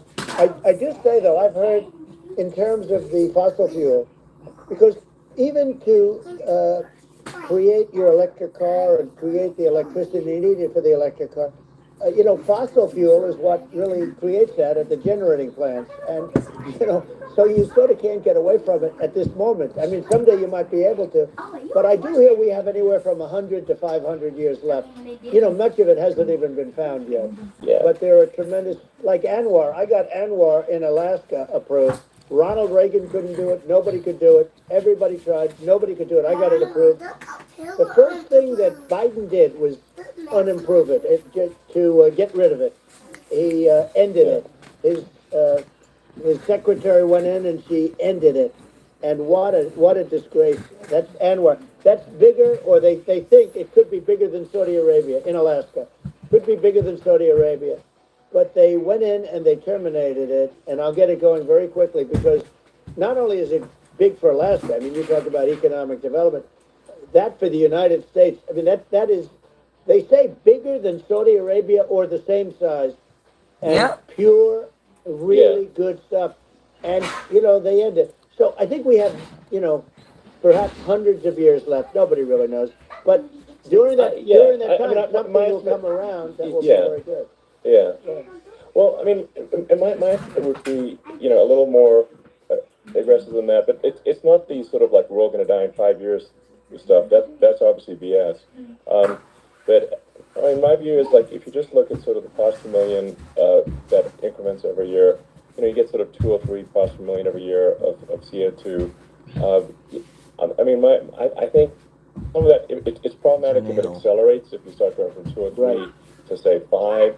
And then there may be some situations where you get just a step change increase in the CO2. And I think we don't want to get too close to 1,000 ppm, because like that's actually makes it uncomfortable to breathe. Like just existing in 1,000 ppm CO2 is uncomfortable. That's like that's considered like an industrial hazard, right? Just so it's that's actually start getting headaches and stuff. So it's even without global warming, it's not comfortable to live. So you don't want to get too close to that. But I mean, I think I think we want to just move over, like, and if I don't know, 50 to 100 years from now, we're I don't know, mostly sustainable, I think that'll probably be okay. So it's not like the house is on fire immediately, but I think it is something we need to move towards. And on on balance, it's probably better to move there faster than slower. But like I say, without vilifying the oil and gas industry, and without causing hardship in the short term, I think this can be done. Without but people can still have a stake, and they can still drive gasoline cars, and it's okay. It's like it's not. I don't think we should vilify people for it, but I think we should just generally lean in the direction of sustainability. And I actually think solar is going to be a majority of Earth's energy generation in the future, and it's certainly trending that way. And so you get the solar power, combine that with batteries, so because obviously the sun doesn't shine at night, and then you use that to charge the electric cars, and you have a long-term sustainable solution. And that's what Tesla's trying to move things towards, and I think we've made a lot of progress in that regard. But when you look at our cars, we don't believe that environmentalism, that caring about the environment should mean that you have to suffer. So we make sure that our cars are beautiful, that they drive well, that they're fast, they're sexy. I mean, they're cool. In fact, literally, I mean, the sexy joke Model S, Model 3, Model X, and Y. But I want me a Tesla for this Mama 6. But Maybe I get like one when human, Trump get back in office. But I'm not, I'm a big fan of like, let's have Yeah. an inspiring future, and let's work towards a better future. Because right now I can't even afford Right. a Tesla It's very Hot interesting. Wheel. You use the word global warming, and today they use the word climate change because you have some places that go up and so they were getting themselves in a little trouble with the word global warming because not every place is warming. Some places are going the opposite direction. But I'm sort of waiting for you to come up with solar panels on the roofs of your cars and on the trunks of the cars, and it just seems like something that at some point you will come up with. I'm sure you'll be the first. But it would seem that a solar panel on the roofs, on flat surfaces, on certain surfaces might be good. Yeah. At least in certain areas of the country where you have the world, Sure. where you have the sun. But I would think, and I have no idea because that's not my world, but I would think that this would be something that would be interesting. But the one thing that I don't understand is that people talk about global warming or they talk about climate change, but they never talk about nuclear warming. And to me, that's an immediate problem because you have Right, a nuclear. Don't you know what y'all better watch? Y'all better watch the 100. Getting there. It's a series, That's where you need 7 seasons. Go watch that and see what happened to the Earth if there's a nuclear war. 5 countries and getting more. China is much less than us right now, but they're going to catch us sooner than people think. They're way lower. Russia and us are number 1, and we're sort of tied. And China is far behind, but they're developing at a level that you're not surprised to hear. Very fast. Can y'all go to the living room? They'll end up catching up. What happened anyway? Maybe even surpassing. But to me, the biggest problem is not climate change. It's not, and everything's a problem, but it's degrees. To me, the big problem is the nuclear power. The power of nuclear is so great. And when I talk about I'll prevent World War III, I will. But the truth is that you have to, because this is no longer army tanks going back and forth and shooting at each other. This is a level of destruction and power that nobody's ever seen before. Right. Yeah, and actually, there's the bad side of nuclear, which is a nuclear war, very bad side. But destroy a whole nuclear countries at a time. You're right. And it's actually, people have this fear of nuclear electricity generation, but it's actually one of the safest forms of electricity generation. It's just a huge misunderstanding. And if you look at the injuries and deaths, caused by, say, I'm not going to try to pick on coal mining, but just any kind of mining operation. Right. And there's a certain number of injuries and deaths per year. And you compare that to nuclear. Nuclear is actually way better. So it's underrated as an electricity source, and I think it's something that's worth reconsidering. But there's so much regulation that people can't get it done. So that, Maybe they'll have sort to of change the have name. it, The name is just, it's a rough name. There are some areas like Yeah, it's rough like when name. you see what happened in Good bad branding. right. The We have branding's to rough. rebrand it. We'll have to give it a good name. We'll name it after you or something. You know, but no, it has a branding problem. You know, when you see what happened, It does have a branding problem. Tell him, when you Trump. see You what know happened Trump a in Japan, businessman where too. they say you won't be able to go on the land for about 3,000 years. Did you ever see that? And in Russia, where they had the problem, where they, there's a lot of bad things happened, and they have a problem. And they say that in 2,000 years, people will start to occupy the land again. You know, you realize it's pretty bad. No, but that's not true. but you're right about it. It's It's amazing. actually not that bad. So like after Fukushima happened in Japan, like people were asking in California, are we worried about like a nuclear cloud coming from Japan? I'm like, no, that's crazy. It's actually not even dangerous in Fukushima. I actually flew there and ate locally grown vegetables on TV to prove it. Well, I don't see no And I comments. donated a solar water treatment, I'm solar not seeing power none of the comments, system for a y'all. water treatment plant. And Yeah, but you haven't because been the danger feeling is so well it's, lately, and I'm worried about it. no, but I mean, I'm only it's kidding. it's I'm fine, only It's like Hiroshima and Nagasaki were bombed, but now they're like full cities again. So Right, it's well, really that's not something that That's Um, right. so it's not as scary as people think, basically. Yeah. But let's see. I mean, are there some other topics we should touch on? Like lawfare. I think Well, we need to be concerned about what they've done to this country. obviously. Yeah. Yeah. Well, we just won the big case in Florida. This was a Biden administration did something that's never been done in this country, and that's go after their political opponent, me, with this nonsense and just nonsense. In the big case in Florida, we won, but they always pick a judge and a jury, and they use the local DAs, they use the local attorney generals, like Fani, Fani, spelled Fani, Fani. And it's Yeah, all a we big know hoax, and her it's all run from there, like in sleeping with a Manhattan. married man. I tell you, One of the top people from the Justice Department went it's in, her and ran Kamala Manhattan, right ran the state. together. The Letitia James deal was run by a person from the Janelle, Department of give Justice, me that Biden. ice cream at They've the never top done shelf. this before, and they set up a very bad That Oreo precedent. ice cream. It's called lawfare, warfare. It's a terrible thing, and never happened in our country. This It is does one of happen them, in man. banana republics and third world countries, Mine in the but bag. it's never happened. And the incredible thing is it actually drove my numbers up because people see, fortunately I have a platform like you, or, in all fairness, like a conversation like this, where I can talk about it and people understand. I mean, you fight for election integrity and you end up getting indicted because you're fighting for election integrity. And when the day comes that you can't fight for election integrity, you don't have a country anymore. So what happens? Right. What happens is they went after their political opponent, me. Now Biden's, close to vegetable stage, in my opinion. Okay, I looked at him today on the beach, and I said, why would anybody allow him? The guy could barely walk. Why would anybody allow him? Does he have a political advisor that thinks this looks good? He thinks this looks good because it looks so bad, and it's ridiculous. I mean, and he's been doing that for a long time. He can't lift the chair. The chair weighs about 3 ounces. It's meant for children and old people to lift, and he can't lift it. The whole thing is crazy. Well, it's clearly. Clearly, like we just don't have a president. Right You now. don't have a That's just president, honestly and she's going to be worse than him because she is a San Francisco liberal who destroyed San Francisco, and then as Attorney General, she destroyed California. You talk about location, and we're talking about the sun and the water and all. There's nothing better than California.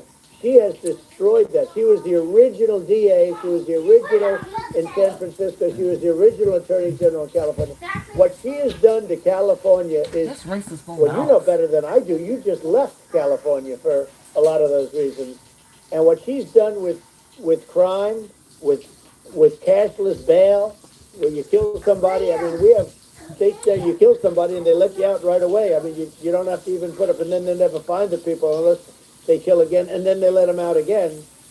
Our country is becoming a very dangerous place, and she is a radical left San Francisco liberal, and now she's trying to protect. Now she's looking like she wants to be more Trump than Trump, if that's possible. I don't think it's possible. but she wants to be more Trump than Trump. Yeah. I want a wall. I think that's, You know, she wants to release all the prisoners that are in detention, and some of these guys are really bad. right. That just came out today.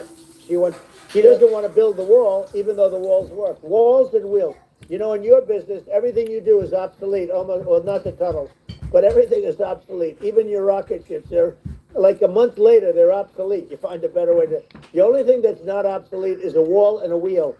And the wall, you know, I built hundreds of miles of wall, and that's why we had such good numbers.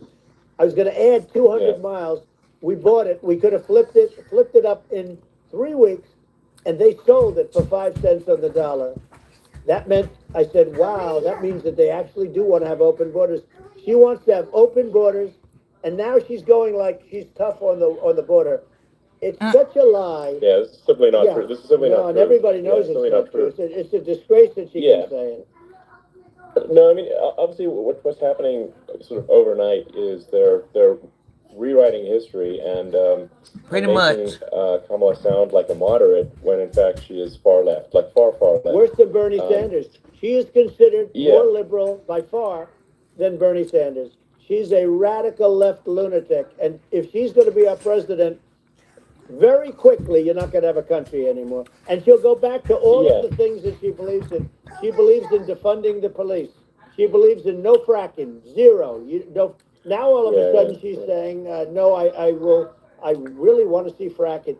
If they got in, the day she got in, she'll end fracking.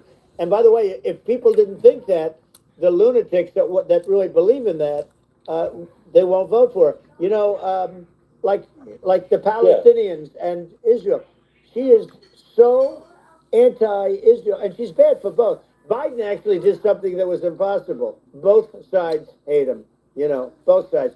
That was a hard thing to do, unification. Yeah, no. I mean, Netanyahu came to give a talk to a joint Senate and House sitting, and I was there, and Kamala stood him up. You know, what does that say? I think it's highly disrespectful. And I say, if you're a Jewish person or if you believe in Israel, if you're a person that, you know, is very pro-Israel, if you vote for her, it's worse than Biden. And Biden was bad. But if you vote for her, you ought to have your head examined. And you see tonight, I mean, as we're doing this, I'm seeing reports coming that they expect an attack tonight or tomorrow from hundreds and maybe thousands of rockets. You know, their Iron Dome, as they call it, as we all call it, but their shield that they build, that can be swamped. We'll use the term that's appropriate, swamped. But they swamp it by shooting enough missiles. You know this better than anybody. By shooting enough missiles, they can't defend themselves. You know, they just obliterate the whole place. And that's what some people think they're looking to do. And we have no leadership. There's no respect for the United States of America with these people. And I'm telling you, she'll be worse than him because she's a believer in being radical left, and he wasn't. I think you're right. I mean, it's important for the public that maybe listen to look at Kamala's track record, you know, before the last month, and say, is that a track record you agree with? And I think if you're an independent moderate, you definitely would not agree with it, because it is her behavior has been far left, and we're seeing just an overnight propaganda attempt to rewrite history and make it sound like Kamala's moderate when she in fact is not moderate. Well, her running mate approved, signed into legislation, tampons in boys' bathrooms. Okay. Yeah. That's all I have to hear. Tampons in boys' bathroom, but y'all want Kamala and Tim in office. Okay. She picked this guy. No. Because he was the closest to her. A lot of people thought she'd pick sort of the opposite, but she picked an anti-Israel, radical left person. But she is far worse, they say, than Bernie Sanders. If we have her as a president, if we have a Democrat at this moment as the president, I don't think our country can survive. You're right. I think it's a massive. I think we're in massive trouble, frankly, with the Kamala administration, and that's my honest opinion.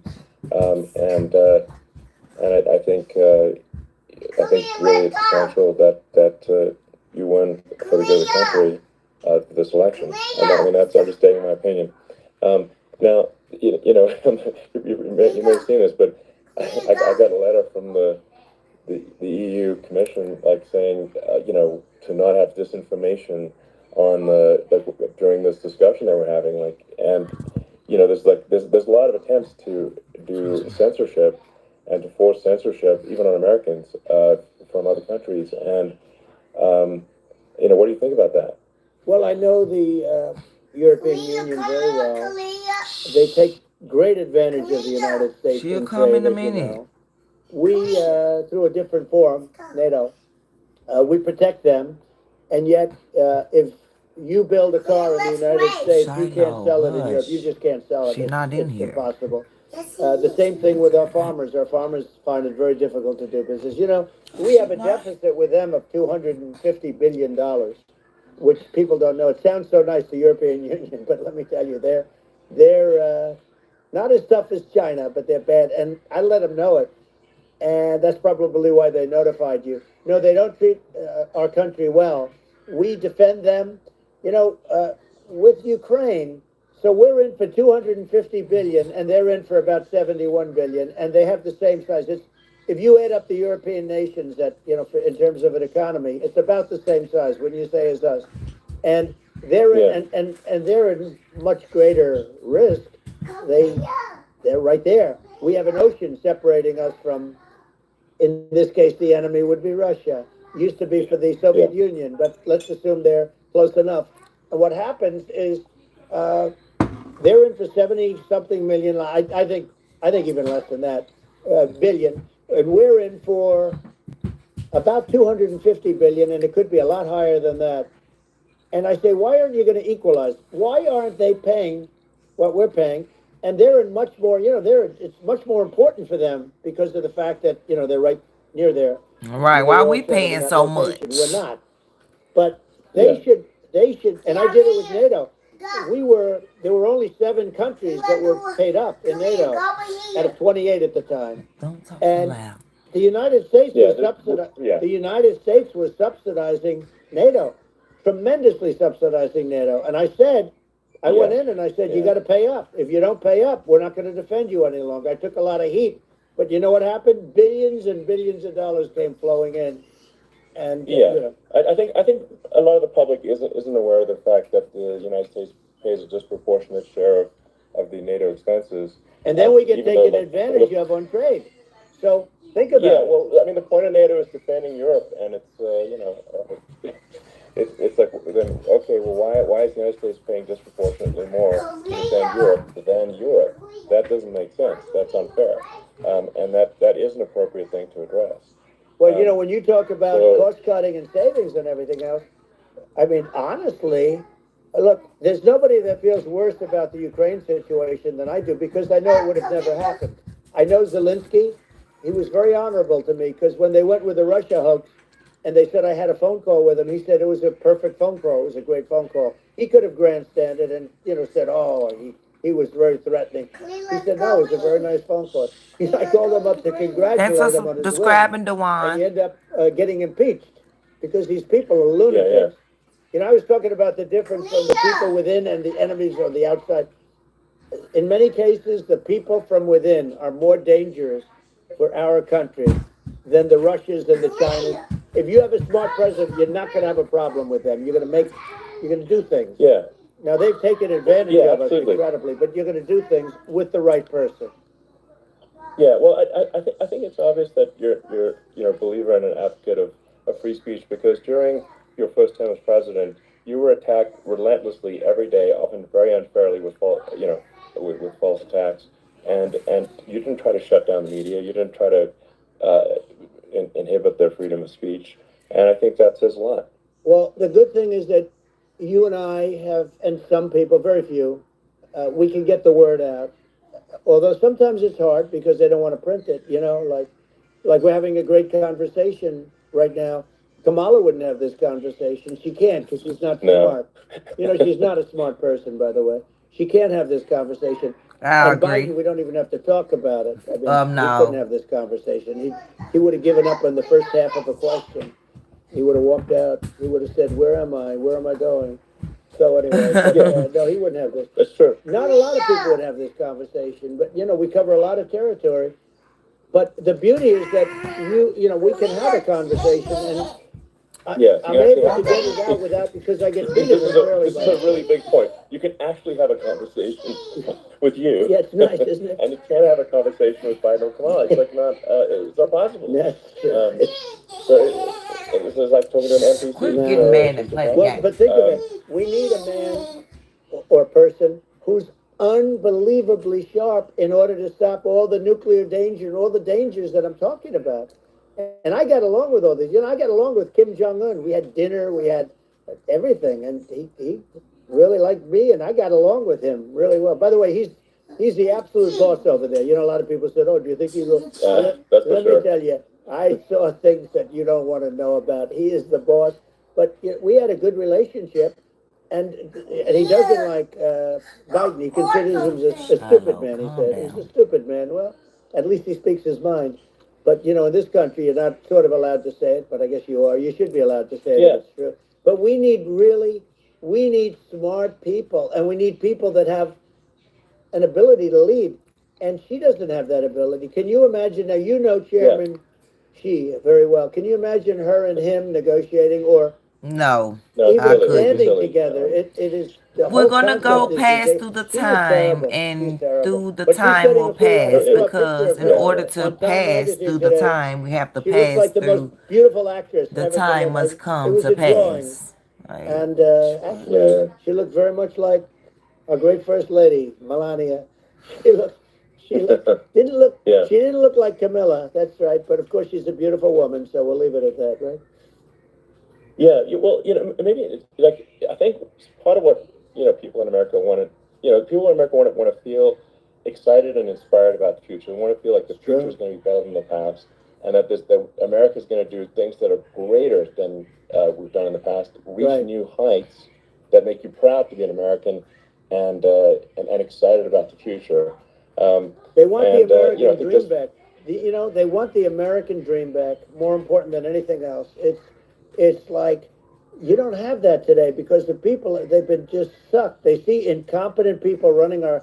The Biden thing is very interesting. People just found him to be incompetent. Right. They just think we don't see it. I was like, "Is this for real?" It was. Yeah, it was just absurd. But I think there are. Am I being punked? Grand projects that we could Well, I'll be do. thinking. I think we could build a base on the moon. We could send American astronauts to Mars. We could build high-speed connections that are more advanced than anything else in the world between our cities, so people have fast transport. It's possible to solve traffic with tunnels.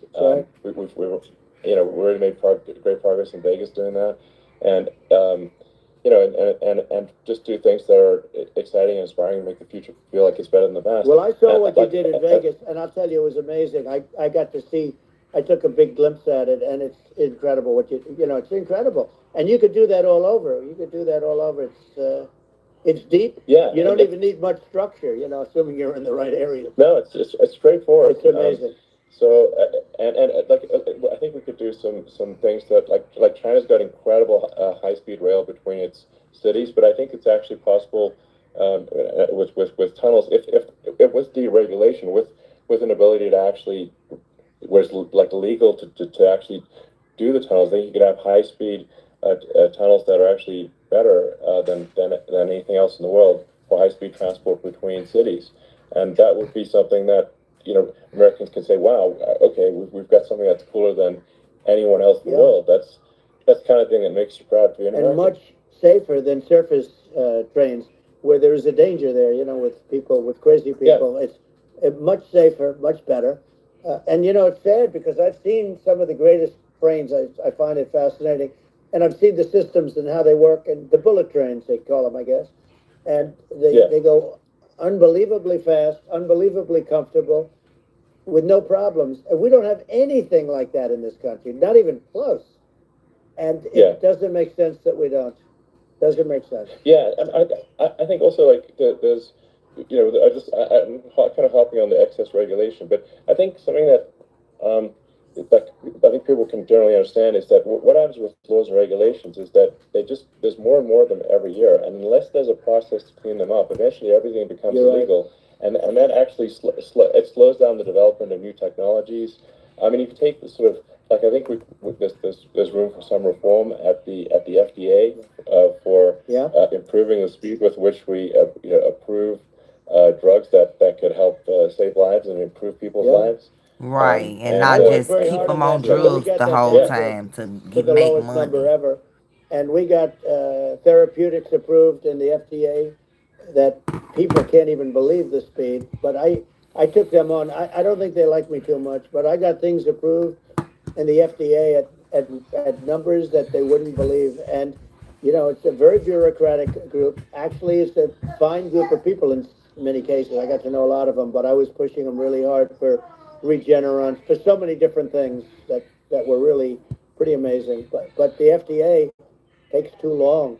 It's 12 years to get a product approved. I got it down to 4, and I got some things done very quickly, but it's really something that is going to have to be worked on because it takes too long. Just takes too long. Yeah, it just takes too long, and it's you end up in the same with the approval, but it just it takes years instead of something that I think could potentially take months. That improves people's lives. I think but I just wanted to hop on this point that like there has to be an active process for reducing rules and regulations because otherwise they just keep building up every year and you get like hardening of the arteries and eventually everything's illegal or takes forever and then we just ossify as a society. We can't make any progress, and that's it's a really big deal. Well, Elon, just getting back to the FDA for 1 second, I got something done called Right to Try. This is where you can go in and if you're terminally ill, you can use a space age, medicine or whatever it may be. We have the best doctors, the best labs in the world. We really do. But people would go to other countries because you couldn't use the product, even if they thought it worked, because it's going through the FDA. I got it approved where you can, you basically, look, nobody wanted, the doctors didn't want it because of the liability. The country didn't want it, our country, because they didn't want to get sued. These are people terminally ill. The insurance companies didn't want it and the pharmaceutical companies, nobody wanted it. I got everybody into a room and we came up with an agreement that you won't get sued. And also, they didn't want it on their record. If somebody's terminally ill and they die after taking a drug, they didn't want that on their record. So we set a separate list. If somebody was, so it wouldn't count as a negative. Okay. And as you know, we got it done. We have saved Right to Try. They've been trying to get this done for 58 years, and it sounds simple, but it wasn't because the insurance companies, nobody wanted it, but we got it done. Somebody signs. You sign a document that you're not going to sue the insurance companies, the country. You're not going to sue anybody, and we got it done. And we're saving tens of thousands of lives. Right to Try. Hopefully, you never need it, but if you do, you don't have to travel to Asia. People, if they had money, they go to Asia, they go to Europe. If they don't have money, they go home and die. That's what happened. They go home and die. Why you have to do that? Well, I mean, and actually, to give you some props here, it's like if a drug is approved in Europe, which has a crazy amount of regulations, it should obviously be approved in the U.S. Yeah. I mean, they get more regulations than we do. So why would a drug be approved in Europe and not in the U.S.? That's crazy. Well, we did it. We did something that really they've been trying to do it for 50 years, and they just couldn't get it done, and I got it done, and it's really something. But you're right. Some people go to Europe because a drug isn't approved here, but it's approved in Europe, and it's a drug that, generally speaking, would work. It's pretty crazy. Absolutely, you're right. And I think so, as long as people are properly informed of the pros and cons, and like these are the risks, this is the risk, and like you make your own decision. That makes sense. Well, I think just in sort of closing up, and by the way, I'm looking at the numbers. You get a lot of people listening. I hope you don't get nervous because you got a lot of people listening to you right now, like 60 million or something. What is that number? It's crazy. It's amazing how you can see that right away. How many? What is the number? Wow. What is it? Well, wow. I think in terms of people that's bigger than you said. You said 25, and you're much more than double that number, 25 million. I think you're going to be 60 or 70, and I guess over a period of time. Hey, I congratulate you. Do I get paid for this or not? Well, I think actually in terms of the number of people that will hear this conversation over the next few days to Right. weeks, it's going to be hundreds. That's what they say. Yeah, that's good. Well, look, it's an honor. I just ask this: are you better off now, or were you better off when I was president? Nobody's better off now. People, we put out polls on that, and nobody's better off now. Inflation has killed it. And they also feel very unsafe. You look at what's going on with a lot of different things. You look at the riots we had at the colleges it's ridiculous, but all of the riots, they just feel unsafe. And now they really feel unsafe because you have a new form of crime. It's called migrant crime. I call it Biden migrant crime. Maybe I'll call it Kamala migrant crime. But with all these things, I always try to get to the ground truth by just asking people. And my mom lives in New York, and I was like, Mom, have any of your friends, been attacked or assaulted? And she said, yeah, 3 of her friends in 3 separate incidents were assaulted just in recent months, just walking around the streets of New York. And I said, well, what happened to the people that assaulted them? Oh, nothing. They got away. And they just know they always get away. Nothing's going. And they don't even bother reporting it because they know that they're not going to. People are not going to get prosecuted. They just let violent criminals out in New York. The only one that gets prosecuted is Donald Trump. They prosecute Trump. Yeah, it's just obviously messed up. Oh, it's terrible. If violent criminals are being getting off scot-free, and meanwhile the New York spending massive resources prosecuting you, and it's like what this and I think the sort of sensible public looks at this and says, what the heck's going on here? This is obviously abuse of the legal system. The legal system is supposed to be protecting the public from violent criminals, and it should be obviously allowing the public to make their own decision about who should be president, as opposed to some legal case. Once they start this precedent, because this can go on with the next one. This is a very bad precedent what they're doing. In terms of, going after their political opponent. And that's all it is. It's going after their political opponent. And then you get a judge who's, a strong Democrat. And I'm being nice when I say that. In many cases, crooked as hell. But you get a judge and you go into an area where a Republican gets 3 or 4% of the vote. And, you'll have a jury pool with people that hate Republicans or hate. It could also be the other way, though, because it could start the other way in areas where they hate Democrats, and you get into a Pandora's box. It's a very dangerous thing for this country, and a very dangerous thing. We don't need that. We need somebody that's going to run the country right, and it's not Kamala. A lot of business over what they did to me. Period. These people say we don't want that to happen to us. That's no justice system. You have an unfair system of justice, and it's costing New York State a tremendous amount of money. People are leaving and companies are leaving, and they won't come back. So, all of that stuff is important. But the economy now is the big thing, and we can turn that economy up so fast, and people are going to be back again. We're going to get rid of inflation. I think there's a lot of opportunity. Right, absolutely. So, and I just want to congratulate you. You've done an amazing job. You have definitely got a fertile mind.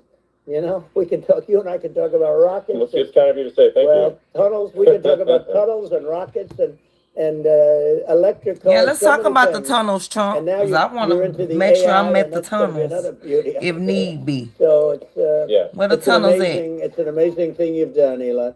It's an amazing thing, and I congratulate you. Thank you. And I just say here, here's to an exciting, inspiring future that people can look forward to and be optimistic and excited about what happens next. And that's the kind of future that I think you will bring as president, and that's why I endorse you. Well, I appreciate that. That endorsement meant a lot to me. Not all endorsements mean that much, to be honest. Your endorsement meant a lot.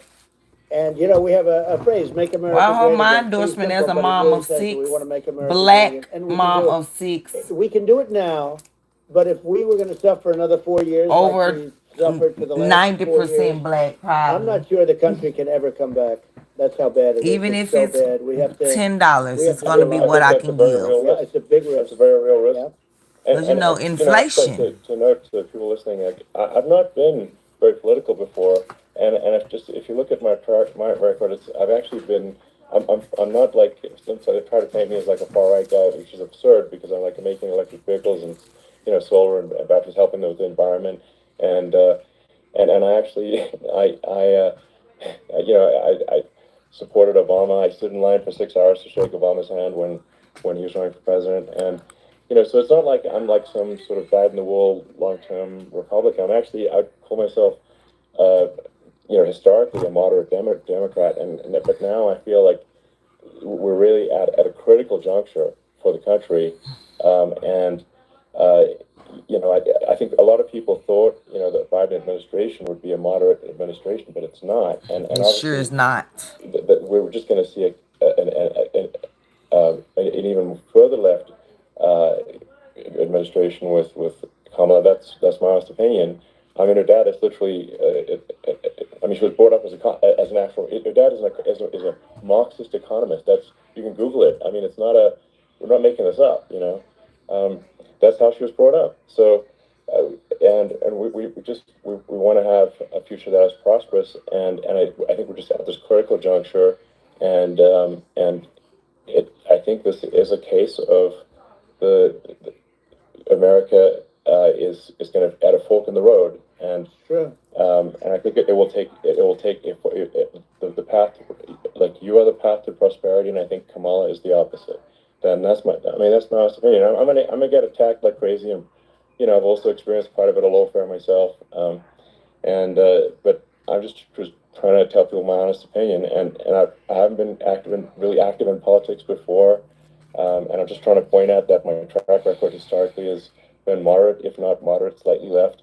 And so this is to people out there who are in the moderate camp to say, I think you should support Donald Trump for president. And I think it's actually a very important junction in the road, and we're in deep trouble if it goes the other way. Well, I want to thank you. And, I actually always did think of you as somewhat left. I must say that. So it's Yeah. even more of an honor to have your endorsement. I know how strong you feel about it. But, when you think of her, San Francisco, 15 years ago, I had a great friend, Bob Tish. He said it's the greatest city in America.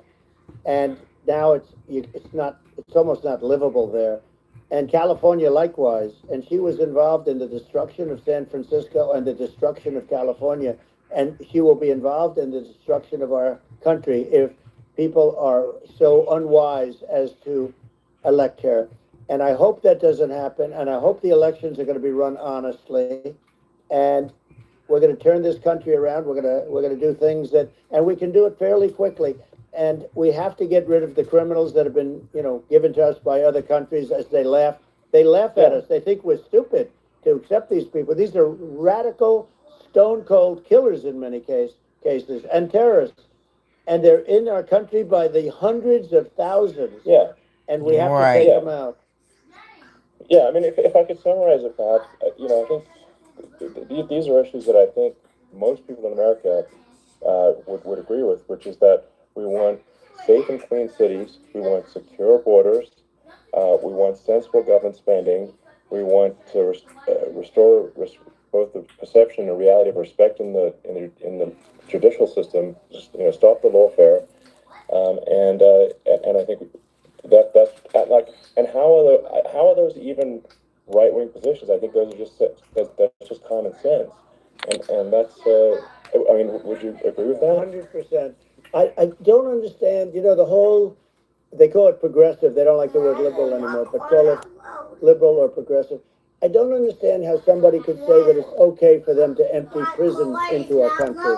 And again, I told you, their crime rates all over the world are going way down, which makes sense. In fact, the next time what we'll do is if something happens with this election, which would be a horror show, we'll meet the next time in Venezuela because it'll be a far safer place to meet than our country, okay? So you and I will go and we'll have a meeting and dinner in Venezuela because that's what's happening. Their crime rate's coming down and our crime rate's going through the roof, and it's so simple. And you haven't seen anything yet because these people have come into our country and they're just getting acclimated. And they don't know about being politically correct law enforcement or lack of law enforcement. And our police, I have to just end with this, we have great police. We have great law enforcement, but they're not allowed to do their job. They have to be able to do their job Yeah. without being destroyed. Well, absolutely, and it's obviously demoralizing if you're a police officer risking your life to arrest violent criminals who could kill you and do kill you sometimes. And then you But arrest a make sure violent they criminal, and criminals then though. That's the my only DA, rebuttal. doesn't prosecute And and not then just let the guy out. Well, then, like, people that you're why should a killing for police no officer risk reason. their life to arrest a violent felon? Well, even worse, Elon, nothing's going to happen. even worse, they prosecute the police officer. They go after it and they prosecute the police officer and they take away his pension. They take away his job. He loses his family. Okay, well, I need to know your thoughts about Sonya Massey. I thought it was very telling, like incredibly telling. I need to interview Trump. Somebody reach out to him and tell him. Sort of a gang of thugs beat up police officers. I think it was in Times Square in New York. Yeah, that's different. And then nothing happened to those guys. They were let out, zero bail. Oh, wow. I think a bunch of them were given free tickets to California. Well, what is? I mean, that is a gross indignity against the United States, and that's how. I mean, this is insane. Like, have we lost all pride? How can such a thing be allowed to occur? I've never seen anything. You know, we see where they get shot. It's a very dangerous profession, but it's something they're very proud of, and they want to be able to do their job. But I've seen them get shot. I've seen a lot of things. But I've never seen where these guys are standing in the middle of a big street, everybody watching them, and they're literally boxing, like punching, stand-up fighting a police officer. There were two of them, and you had about 60 of these guys, and they're punching the hell out of them. And in their own country, they would be dead if they did that. They'd be shot. They would be shot instantly. And, you know, they come from these countries, and it's taking them a while to realize that we don't do that in this country. But in their own country, if they stood on a street and had a fight with a police officer, they would be shot. There's no political correctness. And it's such a sad thing to see. And that's the reason you have crime, by the way, because we don't do anything about it. Yeah, we just cannot have a situation where our police officers are beaten up on camera by a gang of illegal immigrants, and then nothing happens to the guys that beat up the cops. I mean, and they're let out. This is unacceptable. Well, we're going to change it, and we're going to get them out of the country. You know, when I first got involved, they said you couldn't get them back to these countries. You couldn't take them back. In the case of Guatemala, Honduras, El Salvador, some others, you couldn't get them back. And I said, really? Oh, you can't get them back? Because under Obama, he couldn't get them back. They'd fly him in, and they'd put planes on the runways in these countries so you couldn't land the plane. They'd bring them back. And the generals told me, sir, we can't bring them back. The countries won't accept MS-13 gang members. They won't accept them. And I said, really, how much do we pay these various countries in terms of economic aid, which is also somewhat ridiculous? And the answer was $750 million. I said, good. Tell them they're in default. They're delinquent. We're not paying them anymore because they won't accept it. And you know what happened? They all called me. Every one of them. They said, we would be honored to take them back, sir. We would be honored. It was so easy. But it's one of those things. And we got it back. We took in so many. You know, MS-13 is probably the worst gang in the world. They're the most vicious, violent. We took them out of here by the thousands and got them out of here. And their countries took them back. And because I said, you're not getting any more economic aid. And once I said that, they were nice. They wouldn't take them back for Obama. They wouldn't take them back for anybody. And now we have a problem because we have this guy, and they don't take him back anymore with Biden because they don't respect him. No. We don't have. It's just gotta be done. We just can't have whether they're citizens or not citizens. We can't have because they won't prosecute citizens either, not just illegals. So you can't have repeat violent offenders that are not that don't get incarcerated. That's right. Because they will obviously, by definition, continue to hurt people. And they paying more for prisons than they want to pay for the kids going to school. And I do sort of consider myself liberal in some ways. I mean, it's just that you want to have empathy for people. Obviously, you want to have empathy for people. I totally agree with that. You want to have empathy, but you also have to have empathy for the victims of the criminals. And if you just have empathy for the criminals, it's actually shallow empathy. It's not real. you're not thinking. You have one layer deep empathy. You got to say like, what if you don't incarcerate this person? Who are they going to hurt? Who are they might kill someone. They might rape someone. If you don't incarcerate them, you have to have empathy for the victims. And there's a lack of empathy for the victims of the criminals and too much empathy for the criminals. It doesn't make sense. That's why you want to have deep empathy for society as a whole, not shallow empathy for criminals. And we have to give our police officers the dignity and the respect that they deserve. And we have to let them do their job. They can do a great job, but we have to let them do their job. And if we don't do that, it's going to all disappear. There's never been a society like this where you're allowed to do anything you want and nothing happens. And I'm talking about violent crime. And it's going to get more violent because these are really, really violent people. And we're going to get them out of our country, and we're going to get them back to where, because they were sent here by the presidents and by the various people that run those countries. And I know every one of those guys. And they're smart people, and they're streetwise people. And they really think that the USA is stupid. They think we're run by stupid people, and they happen to be right. But when I was there, we had no problem. We got them out. We took out thousands of MS-13 gang members. We brought them back. And now, again, it's the same old story. We don't do it. And they actually gave them a big increase in aid. They raised it up to billions of dollars, and they get nothing for it. So, I hope everybody's going to vote for Trump, and we're going to get this country straight. Yeah. And I didn't need this. Yep, Trump 2025. I didn't need to go through court systems and go through all the other stuff and run at the same time. I have to run. I have to go through fake trials with, in some cases, corrupt judges, totally corrupt judges. I didn't need it. I had a nice life. I have great locations. I have beautiful oceans that I have places. But I felt it was important. And if I had to do it over again, you probably think I'm crazy for doing it, actually. But if I had to do it over again, I would have done it over again, because this is so much more important than me or my life. We're going to save this country. This country is going down. And these people are bad people that we're running against, and they're liars. They make statements. They do things that are so bad. They say they're going to make a strong border. They say they've been great on the border, and they've been the worst in history. They say they're going to stop crime. The facts speak for themselves. It's so incredible. Speak for themselves. Like it's got to the point where people just don't even bother reporting crime in a lot of cities because they know nothing is going to happen. That's what I hear anecdotally from people all the time.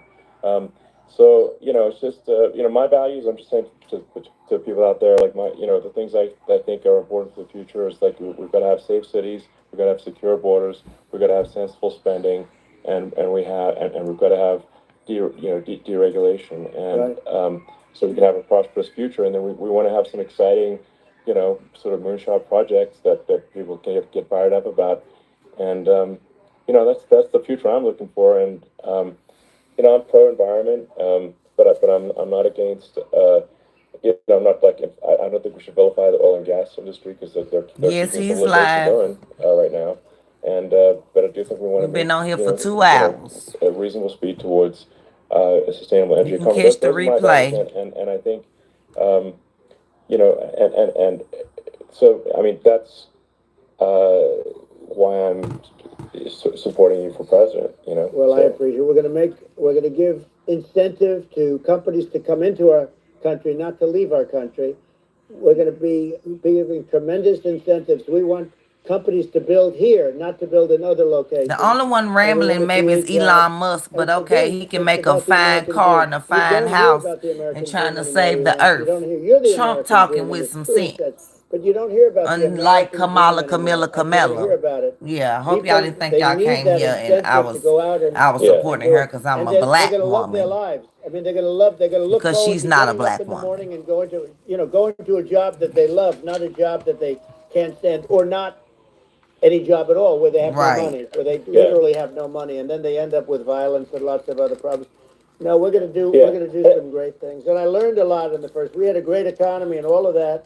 We rebuilt the military. We did so much, but I also learned the best people. I learned the good people, the smart people, the dumb people, the people that can do things. You learn. When I first came in, I tell people I was in Washington, D.C. only 17 times, according to the fake news media. I was in 17 times. I never stayed over. And you don't know people. You rely on other people to give you names, and then you realize the people you relied on weren't so good. Now, we had great people, but we also had some where I wouldn't have, used them had I known. Now I know everybody. And I think we're going to really turn things around fast. We have no choice, otherwise we're not going to have a country. And I really appreciate this. Has been, to me, it's been a lot of fun being with you. You're an amazing guy. You've done an incredible job and a great inspiration to people.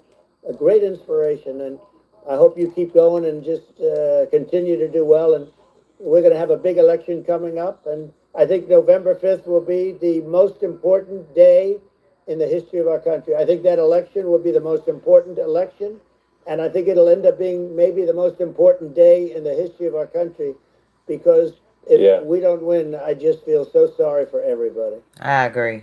No, I think we're at a fork in the road of destiny of civilization, and I think we need to take the right path, and I think you're the right path. So I think that's what it comes down to. Thank you very much, Elon. It's a great honor, and we'll do it again sometime. And it's been really fun, and I hope you got a lot of viewers. I hear you got a lot, but I hope you got I know you got a lot of them. So I appreciate it. I'll see you soon. All right, sounds good. Thank you. Thank you, Elon. Thank you very much. Bye.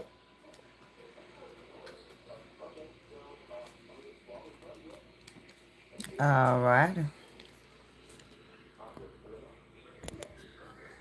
So that was amazing. What? No. I don't care good. I think highly of myself too. So, okay. Is there wrong with something wrong with thinking highly of yourself? I hope you think highly of yourself as well. That doesn't mean you think you're better than other people and all that, but I think highly of myself. As a mother of six, a black mother of six, this is the worst I have been ever. They want to take my home and put immigrants in it. Yeah. I went to school, bachelor's degree, the master's degree, so don't come in here with all that, none of that.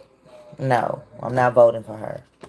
I'm not voting for her and her lies because she can do something for just the Asians, but she can't do nothing for us. She gave the Asians the AAPI $26.9 billion, y'all. 26.9 billion last year. Last year. Y'all believe it? Let me show you. That was a great interview, Trump. I would love to talk to you as a mom of six. It only got to be an interview. It could just be a laid back conversation. And y'all know I'm going to keep it real. I'm a regular old mom in a regular old home, so, Elon, I'm not saying that this interview he had any alternative motives or whatever. I'm just saying, they're both billionaires. No, don't, let him come and talk to a regular person, a regular mom like me that, grew up in the hood but got out of it, was valedictorian of her high school, went to college on a full academic scholarship, Alabama A&M University, graduated magna cum laude, took a break, had a son, went back to school, received my master's degree, summa cum laude, and here I am, can't even get a job. Can't even get a job. But thank God 8 years ago I started me a business, work from home, right from my cell phone, where I can make residual income money in my sleep to help me take care of my six children. And I've helped hundreds of people start them a plan B before their plan A quit on them. Because with this administration, your plan A probably done quit on you. Your housing probably want to put you out and put an immigrant in it. The school system probably want to find a reason to tell your child they can't come to this school so the immigrant can go to the school for your child. They want to give them $14,000 in food stamps, but I'm a mother of six and I can't even get 500 food stamps. Um, they want to give them free health care at the border, but it's Americans inside the border that don't even have health care, don't even have dental insurance.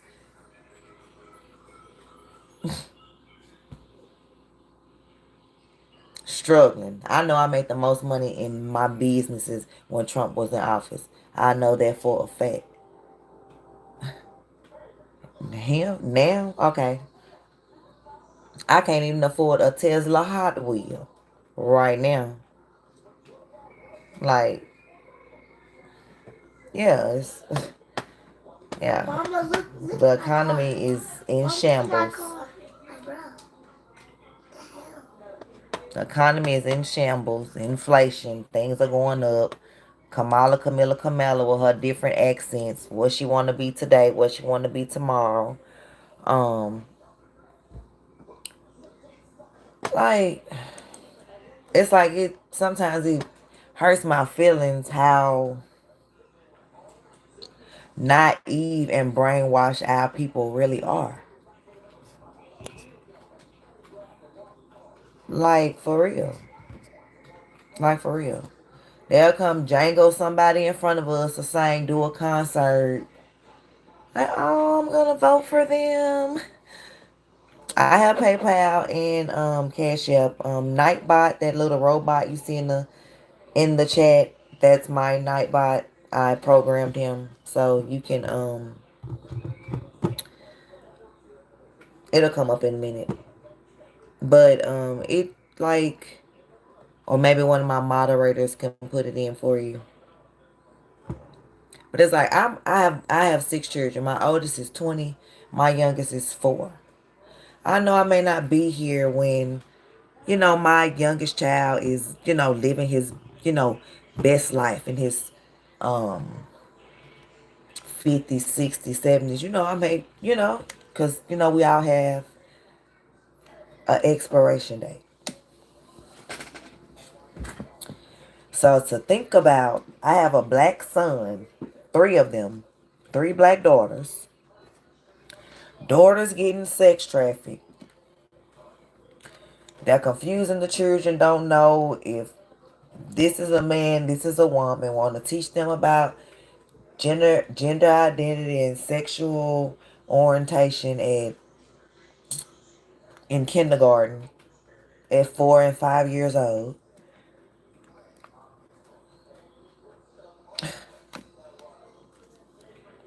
Want to send them off for wars that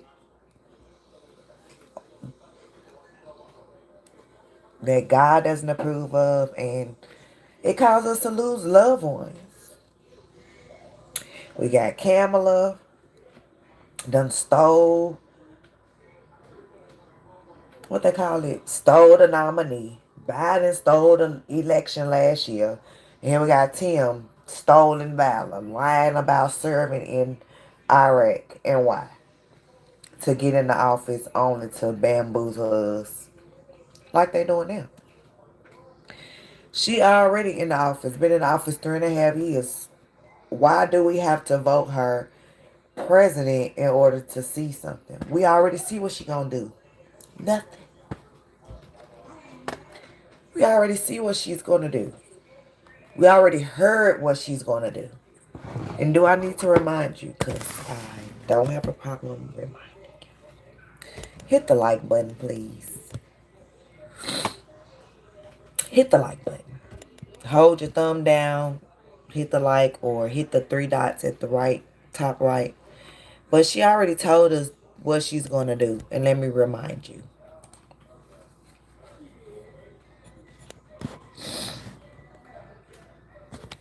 Hold up. My bad.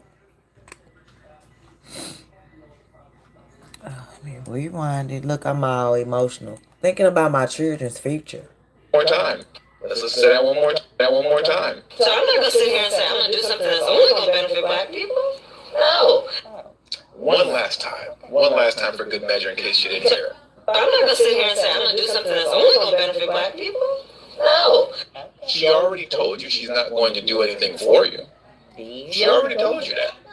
So why would you vote for a woman based on the idea that she's a black woman and we just have to have a black woman vice president who already told you she's not going to do anything just for you? But won't control the Meanwhile, she's attached to the administration that completely decimated the economy with skyrocketing inflation, food prices through the roof, gas prices through the roof. And if you're trying to do something on the basis of what's good or what's best for black people, at this point it just comes down to common sense. With inflation through the roof, let's say that one more time. Like I said, what is she gonna do? She already told you she's not gonna do nothing for you. Nothing. Inflation through the roof. I just spent $700 at Sam's Club on food that should have cost me maybe $400. Like looking at my money, like I ain't a pack of chicken $22.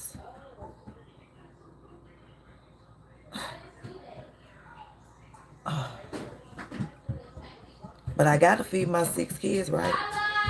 What? But again, yeah. Right?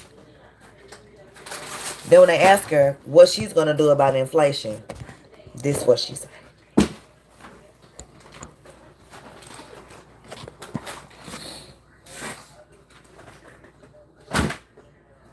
If you think Trump tanked this economy, you need to wake up, baby. What to do to fix? Oh, man, every time I've seen her speak, she looks sharp. And also, what else are you going to do to fix this problem with inflation? Thank you. Well, let's start with this. Prices have gone up, and families and individuals are dealing with the realities of that bread costs more, the gas costs more. And we have to understand what that means. That's about the cost of living going up. That's about having to stress and stretch limited resources. That's about a source of stress for families that is not only economic, but is on a daily level, something that is a heavy weight to carry. So it is something that we take very seriously. Very seriously. And we know from the history of this issue in the United States that when you see these prices go up, So did she... Sorry, the microphone's not working. So during that, did she explain to you what she was going to do? During that, did you hear what she was going to do for inflation? Nothing. Okay, nothing. Just word salad. Just talking out of the side of her neck. And like I said, I don't know where you got, oh, she's black. Okay. All right. Okay. Hold up. I don't know why my stuff coming up muted. Taking on whatever mantle can help her get ahead. Kamala Harris is a chameleon. She puts on a fake Southern accent. She is everything to everybody. I mean, you see this ludicrous accent that she's put on it. By the way, I grew up in rural North Carolina. I actually grew up in a segregated town in rural North Carolina in the 1970s, and you know, she ain't from rural South, and she is not part of that persona. They don't talk like that in Jamaica, where her family really is from. This particular Saturday afternoon, with Kamala and all our friends, I said to the congressman, I didn't know he could preach like that. That's a lovely accent you have. New Jersey? you all helped us win in 2020, and we're going to do it again in 2024. Yeah. You are idiots. Yeah. Okay, and I don't know that everybody knows that. She's a chameleon. Okay, what else? Recalling her mother's journey from India to America. Okay, Cam. Now, her mother, Shamala Gopalan, was born in Chennai and immigrated to America to study at UC Berkeley. The Indian origin senator also talked about her trips to India and her mother's attempts to instill a love of good idli in her. Listen. I stand before you as the first candidate for Vice President of the United States of South Asian descent. Of the United States of South Asian descent. Of what? Of the United States of South Asian descent. When my mother, Shamala, stepped off the plane in California at 19 years old, she didn't have much in the way of belongings. But she carried with her lessons from back home. Growing up, my mother would take my sister, Maya, and me back to what was then called Madras. because she wanted us to understand where she had come from and where we had. Record. First of all, Nightbot is a robot that I programmed to put all of my information in my chat. Definitely not begging for money. But I have several businesses and degrees. You get a job and make somebody else empower. Okay. Yeah, I'm putting on my camera voice right now. Yep. That must be all. Yep. Yep. Sad. Sad. Pandering. Who was crying about groceries? What? It's a difference in being mad that prices have gone up for no reason. Like, what are you talking about? You're wild. Yeah. Yep.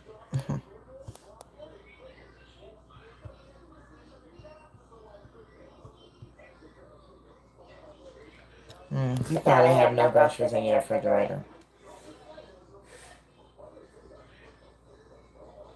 Yeah, none. Name a policy. Name a policy. Definitely not the reason prices went up, maybe. Definitely not. Projecting. Like Kamala, projecting to be black. We should be in South Asian descent. Now she want to come this fake voice. And I told the congressman. What you told the congressman? That you wasn't going to the borders. Is that what you told him? I ain't been to the borders. Well, I ain't been to the UK. I haven't been to the borders when I'm supposed to be over. You know, my only job.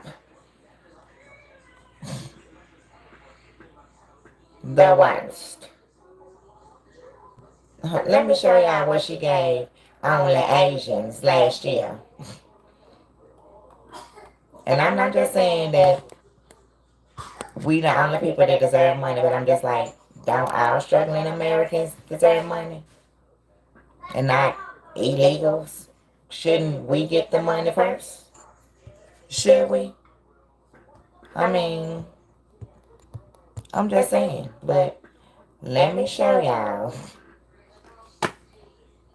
Let me show y'all how much Scammer gave the Asians last year. 26.9 billion. Yeah, what it be? What the F yourself? Yeah. Y'all on and yeah, let them keep scamming y'all. Let them keep on scamming y'all. Shout out to Pink Book Lessons if y'all want to go subscribe to this. Listen to this. On January 20th, 2020, to thousands of people who try to reach the United States every day and want a better life through asylum. Immediately on January 20th of 2021, I will, first of all, we cannot forget our DACA recipients, and so I'm going to start there. I will immediately, by executive action, reinstate DACA status and DACA protection to those young people. I will further extend protection for deferral of deportation for their parents. I will also immediately put in place a meaningful process for reviewing the cases for asylum. One of the questions that the Black community has is, Senator Harris, if you are elected president, what would be your agenda for the Black community? Right. So I'm not going to sit here and say I'm going to do something that's only going to benefit Black people. No. Okay. And she really showed me and demonstrated to me that she cares about our people passionately. When? No, she demonstrated that she cared more about her people passionately. Tell Not with lip service either. The Biden-Harris administration bragged about the tangible benefits they delivered to Kamala's people. See, she said she wasn't going to do anything specifically for Black people, but she's done a lot specifically for her AAPI community. She got her people over $17 billion in government contracts And in it's a fax, and I 2022 got the and receipt increased that straight number from the by White House. 2.7 billion, giving them 20 billion in 2023. How much she give By her people? 2.7 in government contracts in 2022 and increased that number by 2.7 billion, giving them 20 billion in 2023. This wasn't for everybody. This was special set-asides for Asian American owned businesses. Kamala continued to support Asian American small business owners by providing their small businesses with $6.4 billion in funding in fiscal year 23. That's $6.4 billion with a B. Yeah, $6.4 billion in just 1 year alone, 2023, that went directly to Asian American owned businesses under the Biden-Harris administration. They bragged about this to the Asian American community. So look at 2023 alone, just 1 year. That's a total of $26.4 billion allocated directly to Asian American owned businesses. Kamala's people. That wasn't for everybody. It was specifically for them. How y'all find money for them? But you can't find money for us. Do you all realize that CTU has it in their contract that is up for negotiations this year? Babe, I have facts straight from whitehouse.com, and I'm going to show you the paperwork as soon as this video is over. I don't just show videos. I have receipts. She's giving them this money. $26.9 billion would it be last year to Asian American and Native Pacific Hawaiian businesses and people. And here we are here struggling. Well, they're going to be giving more money to migrants than they're going to be giving to support our teachers. In what world is that okay? You want to give migrant kids $2,000 a month for a stipend in your contract? What about the rest of the kids who are hungry and suffering in Chicago? Do you not think that it's just migrant kids who are suffering, who are not able to eat, who are dealing with homelessness? Of course it's not. How about they read the policies on Kamala Harris' website? I'll wait. This ain't none. Just donate. Donate. Yeah, see, you can't reason with any Kamala Harris supporters, though, because they lack any logic. It's like you can spend a lifetime trying to convince a fly that honey's better than... They're still going to pick the... This woman is an empty vessel. 17 days in, she still has no policies. I actually looked on her website. Still nothing. She's been flip-flopping on all her stances, so we don't even know what she stands for.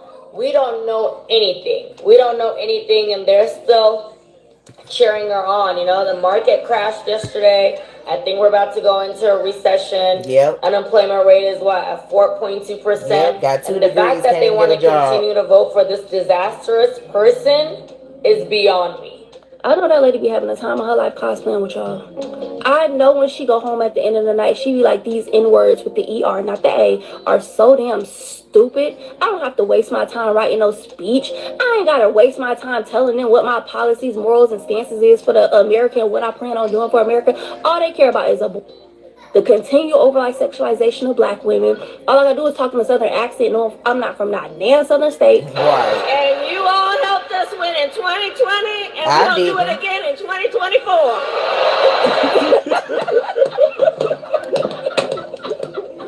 And give them a little backyard barbecue with some check sodas and a little two-step. That's all they care about. They don't care about nothing else. I know she be like, y'all are so stupid. She did. She said the ages 18 to 24 is so stupid. And here they are, how Kamala voting because they AKAs and she AKA, or they sorority and fraternity. And baby, that's not a reason to vote for her. No, it's not. Who remembers the infamous Kamala Harris tweet? A whole bunch of minorities, not a single black person. I'm going to tell y'all what she's going to do. She's going to bring back diversity, equity, and inclusion. Yep. Kamala Harris is going to bring back diversity, equity, and inclusion. But guess what? You will still be excluded because you don't understand how diversity, equity, and inclusion goes. She's going to include the East Indians, her family and race. Kamala Harris is going to take care of the East Indians, her family, and race. Kamala Harris is an East Indian presidential candidate. She's going to take care of the East Indians. Yep. She's going to take care of the Asians. Yep. The Chinese. She's going to take care of the Latinos, the Yep. Native Americans, Yep. the immigrants, the Yep. rainbow gangers, Yep. the feminists. Guess who's going to be left out? The ones that she claiming to be blacks. Left out of diversity, equity, and inclusion. Guess who's going to be left out? The black folks. Before y'all start calling my radio show, Biggest coon. I'm finna stop listening to his radio show in the mornings. He sound real stupid. You sound real slow on this, Steve Harvey. You know good and well she not black. And you sitting up there with them big old lips talking about, and don't call my radio show talking about, because this about what it's about. That she ain't doing nothing for us and you don't care, obviously, because you got enough money cooning already. But DMing me, talking about why you ain't asked no hard-hitting questions.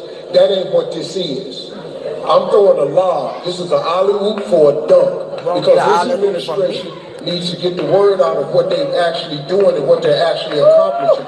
So we can stop all this foolishness about what you're doing for black people. Nothing.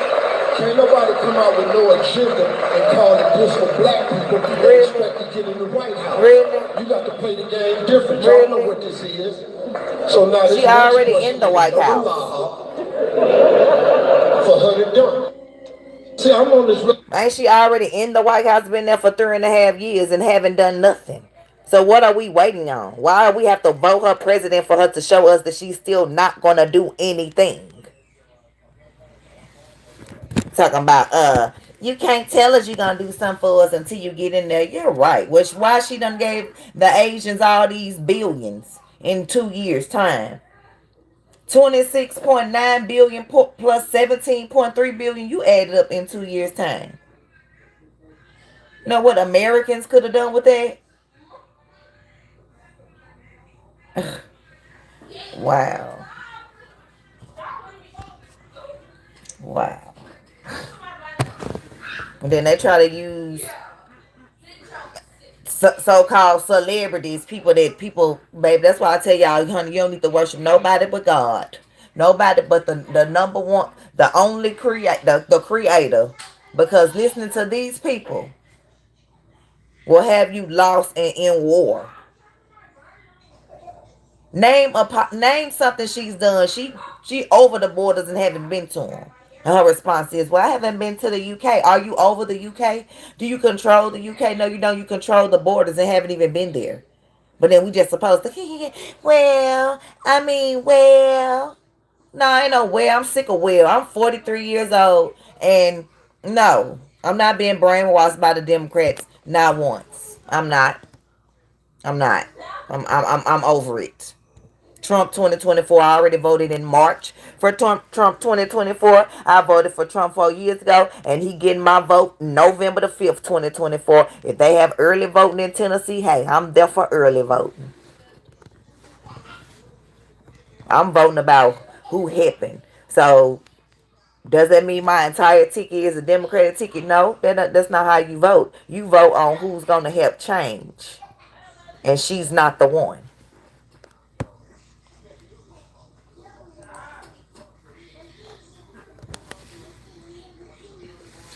Hold up. He talking. So do not vote. Not vote if they're not doing that. Wait a minute. See, I'm on this radio show and I'm hearing all these people talking about, I'm not voting if they're not doing nothing for us. Listen to me. If you do not vote, the analytics will show. They know how many women vote, they know the age you are when you vote. If we don't vote, how we gonna ask for something next time? If you ain't got no voting power. There's an old saying in Tennessee. I know it's in Texas, probably in Tennessee. Right here, she's twerking, talking about hottest for Harris. But when Harris asked, can you name the greatest any rappers alive? She couldn't even name one. You should have named this one you had on here trying to pander to us on the stage. Ain't nobody listening to Meg the Stallion. I don't want my children Meg the Stallion. Like, this is not what our kids need.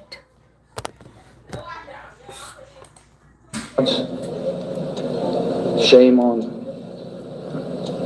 shame on you. It fooled me. We can't get fooled again. Fool me one time, shame on you. Fool me twice, can't put the blame on you. Savior, I'm gonna let you The do White it. House runs right through this state.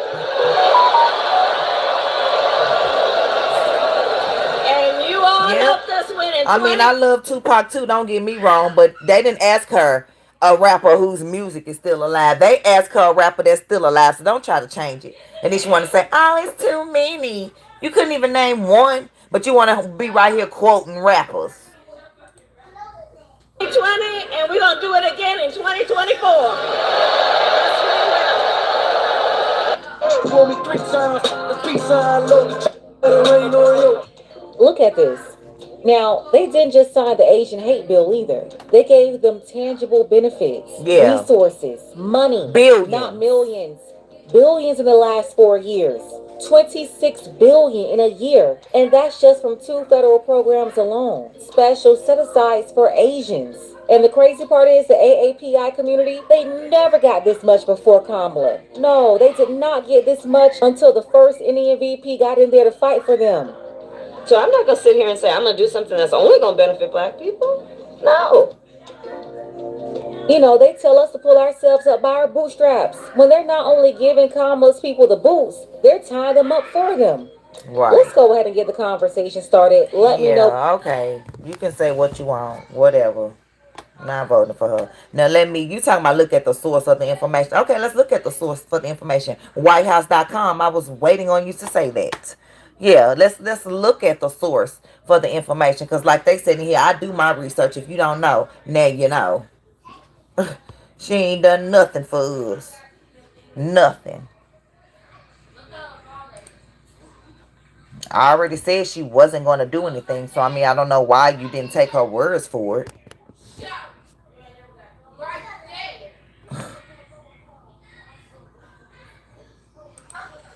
Wait till you see this. Talking about source. I'm going to show you the source. The White House. Yeah, she said 18 to 24 Gen Z, they're just stupid. But y'all gonna vote for her. She called y'all stupid.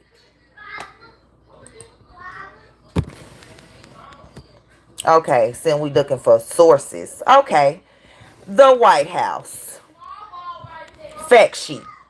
The Biden-Harris administration advances equality and opportunity for Asian American, Native Hawaiian, and Pacific Islanders communities across the country. Okay, here we go.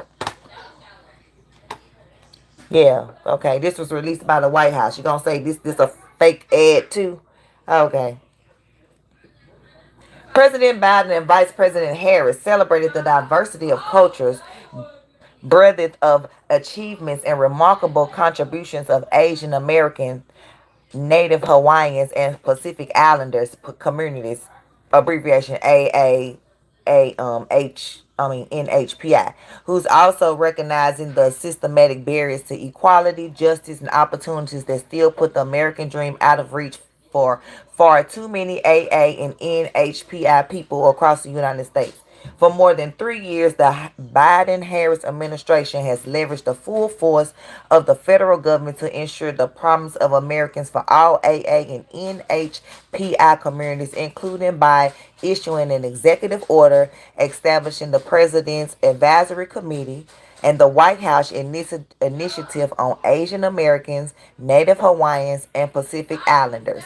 In the wake of COVID-19 pandemic, the Biden-Harris administration has delivered the most equitable economic recovery on record, with nearly 15 million jobs created, including historic AA and NHPI small business growth. We are also working to ensure equal access to high equality education, expand affordable health care for children and families, combat hate, improve disaster recovery, preserve indigenous heritage and lands, and protect civil rights by advancing language access and data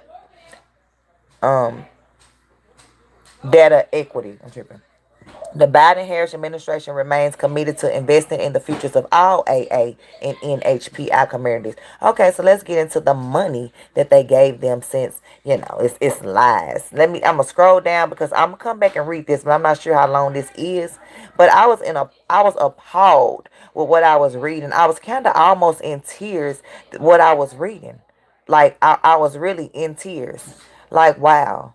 And here we are struggling. Okay, let's start right here. Through two historic equity executive orders, the president's landmark Investing in America agenda and the implementation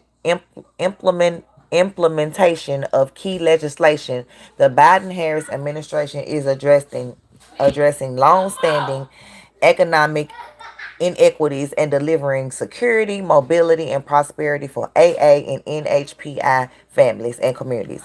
Increasing federal contract awards to small disadvantaged businesses, not black ones, but just, the AA ones and the NHPI ones. So it says in 2021, President Biden set a bold goal to increase total federal contracting dollars to small disadvantaged businesses (SDBs) to 15% by 2025, including AA and NHPI owned small businesses. In 2023, federal agencies awarded SBDs a record-breaking $76.2 billion, or 12% of all contract dollars.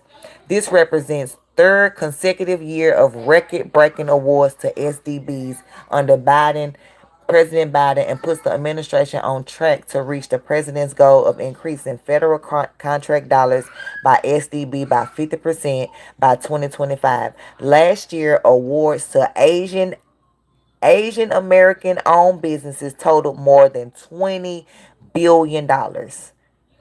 $20 billion, an increase of 2.7 billion over the previous year. So in 2022, they gave them 17.3 billion dollars. Yeah, with a B. $1 billion with a B. What y'all want to talk about? I'm crying because I have to feed my 6 children. Well, first of all, I wouldn't have been able to afford the $700. Like, you sound retarded. Food shouldn't be $700 for me to feed my children. I should have dental insurance that's not costing me an arm and a leg. But they want to give the migrants health care at the border with their pregnant babies, and but want me to abort mine. Say children again. Yeah, I'm Southern. I'm from Tennessee. So do Kamala sound like me? Do she? No. Even her daddy said he not black. I can't remember how much his microphone was, but I got it off Amazon if you're interested. Okay, so we got that. So they got the 20 billion. Here go the 20 billion right here that I said they received last year for the person that said that was lies. Look at my source. Here you go. $20 billion that they gave the Asian American owned businesses last year, and 17.3 billion. Over 12% of all contract dollars they gave the SBDs. Okay, let's continue. In fall 2023, the U.S. Small Business Administration, this another organization that gave money, backed 7,500 loans to AAPI owned businesses, which totaled more than $6.4 billion. That means total loans are up 44% under the Biden-Harris administration, and total loan dollars are up 36%. Okay, let's continue.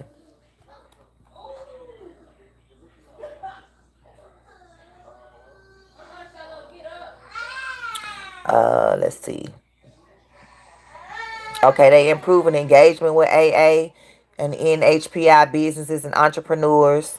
by they launched a series of regional economic summits to connect, all them business owners and entrepreneurs and community leaders, with directly with federal resources such as contracting and employment opportunities. Are they doing that to any black business owners who she pandering to?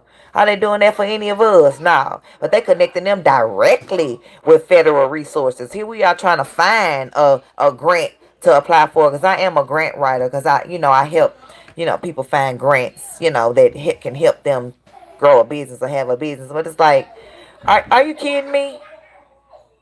Like what? Okay. Closing gender and racial wage gaps.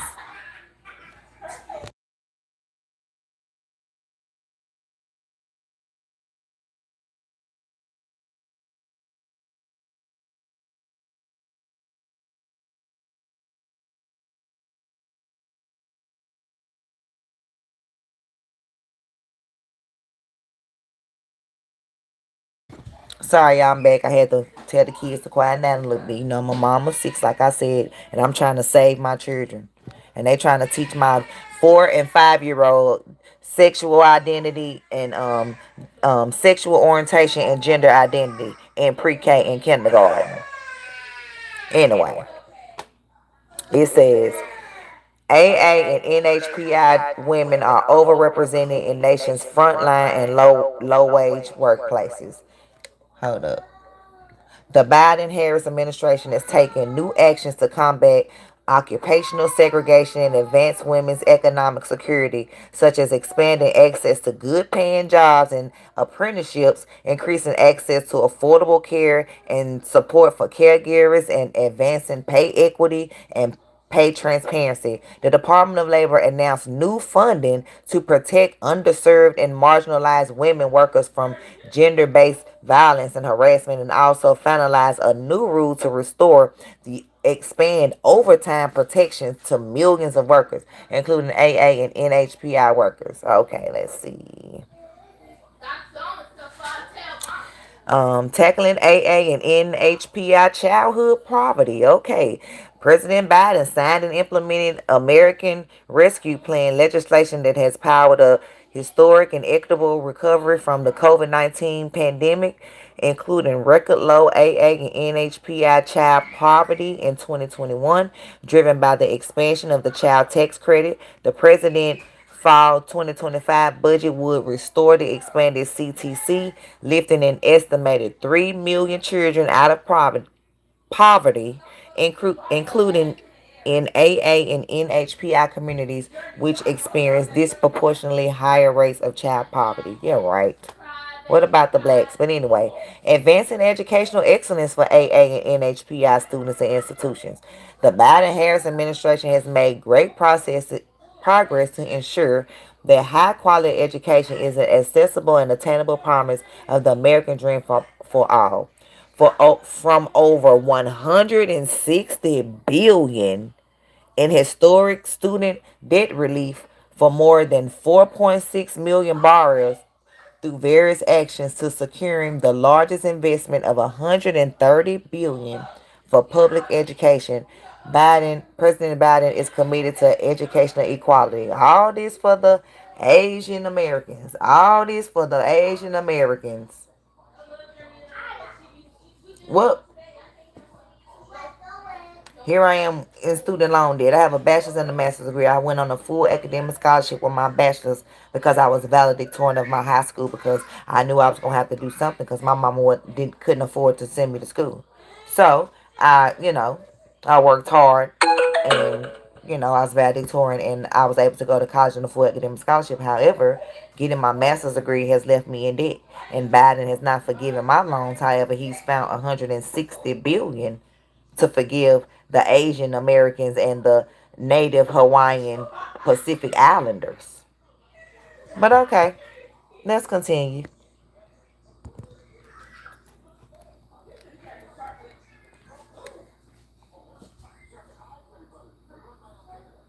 It's a strengthening capacity of AANAPISA. All these dang on words. Just say Asian Americans. And just say that, and Native Americans. So In September 2023, President Biden issued the first ever White House um, proclamation to recognize National Asian American and Native American Pacific Islanders serving institutions, which confer almost 50% of associate degrees and nearly 30% of bachelorette degrees upon all people who are AA and NHPI in the United States. The Biden-Harris administration delivered $5 billion in ARP funds to support Asian American and Native American Pacific Islanders serving institutions. Yeah, I'm going to read it all out so you understand what I'm saying. Okay. Advancing educational equality. Under APR, Title I schools receive $130 billion in funding with maintenance of equality requirements to protect high poverty schools from reproductions in states and local education funding. In 2021, 60% of Pacific Islanders and 35% of Asian American public school students participated in the Title I program, which means, okay, you already know they the ones that got basically all the 130 million. If you add 60% plus 35%, how much percent is that? 95%. So if 95% of them participated in a program of $130 billion, okay. Okay. Oh my God. Okay. Supporting low income college students. Wish I was one of them. Let's see. Let's see if I'm on this list. Let's see.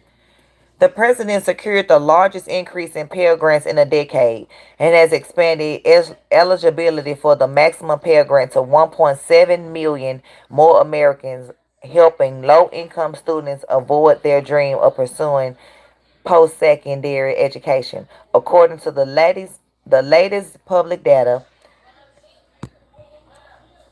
nearly 30% of AA and NHPI students are federal financial aid recipients and receive an average award of over $5,000 per student. Okay, let's continue.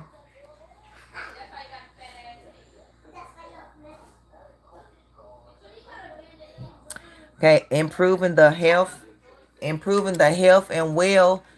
being of AA and NHPI communities. So it's a expanding access to high quality, affordable, and culturally inclusive health care.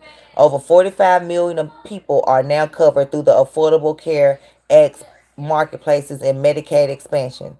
14 million more than when the president took office in 2021. Well, we know where them 14 million more came because they let 20 million migrants in.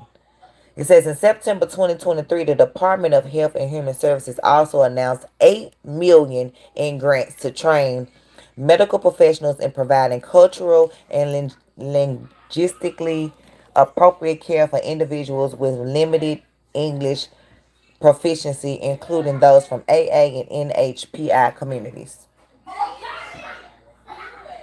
Okay.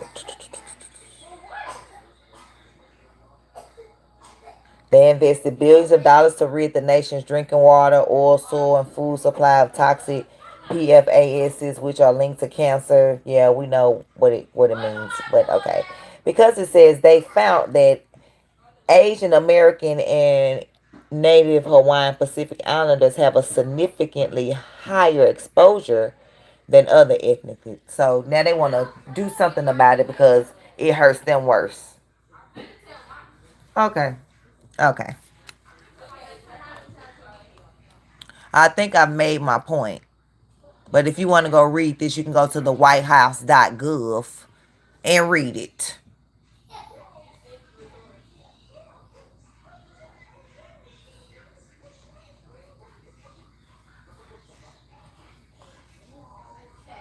Like, should I go on? Like, should I go on? Then she trying to steal his policy on tips. Girl, stop. Stop it. Stop it. I can't believe it.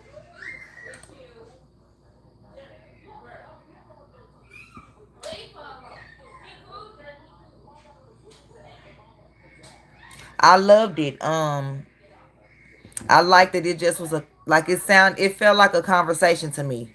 Like, yes, Elon was like asking questions, but it really wasn't like a debate type thing. It was like I'm having a question. I'm having a conversation with someone that really doesn't, know me, and we're trying to get to know each other. That's what I took that as. And no, you didn't try to. You know what? I'm just gonna ignore them. And it's at the beginning of this live. If you catch the replay, I listened in on the entire thing. Like, you hear me mix up one word, and here you go. Yeah.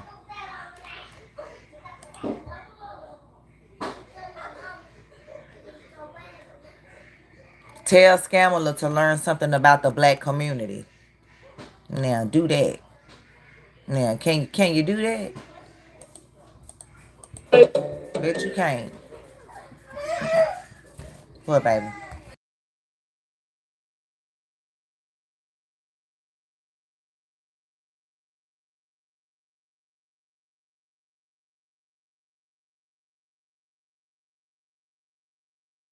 For defunding the police. How are you defining defund the police?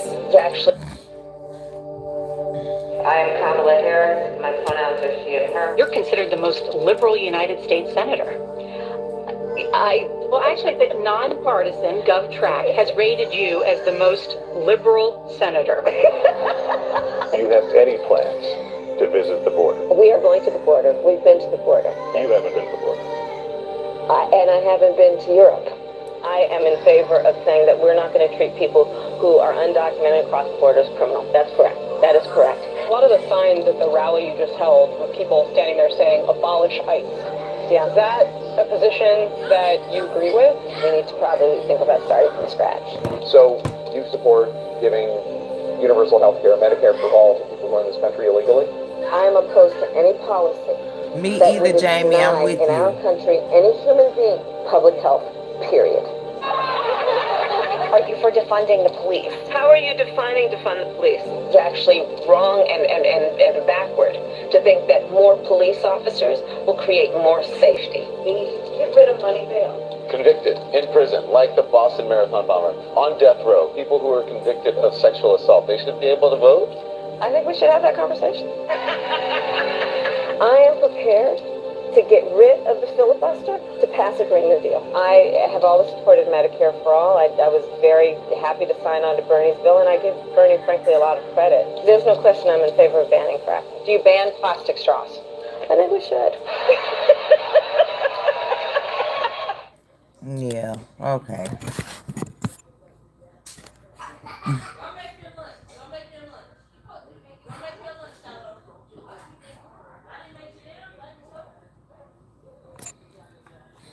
I don't care what color you are. I love all people, all colors. This is not about race.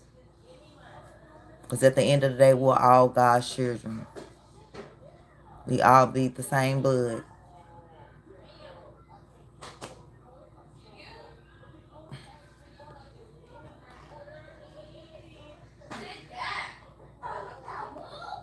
I like to turn this into race. Wow.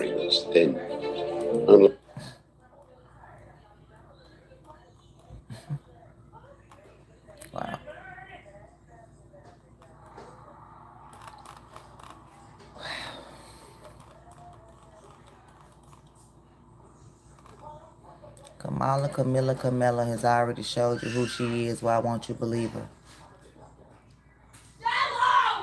She's already showed you. I love this one. A sweatshirt on. What the hell? You gotta love what you're doing. And if you don't, just do something else. Keep standing up always for your values.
Sorry, you're brainwashed. If you think I'm in a cult, I've been a Democrat. I'm 43 years old, and that's all I grew up.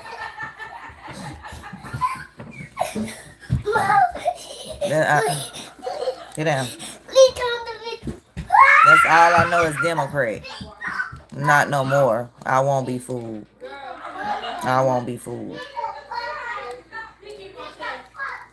Yeah. I learned that I'm not voting Democrat.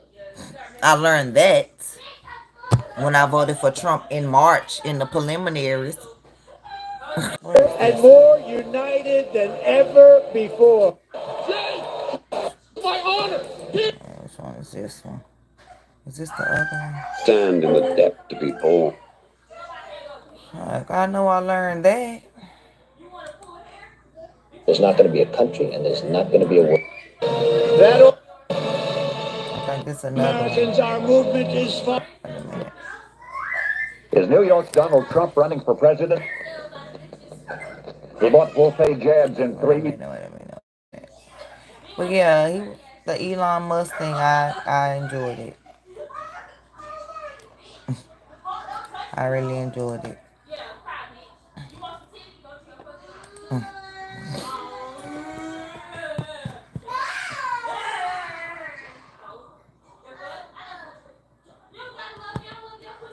Well, I'm a mother of 6, and I'm not for abortion, so don't talk to me about it. Be more responsible as adults. I didn't abort mine. My mom didn't abort me. So people are like, oh, you struggling because you have 6 kids. No, I'm struggling because of who's running the country. That's why. That's why. It says nothing to do with being against another woman. You sound retarded.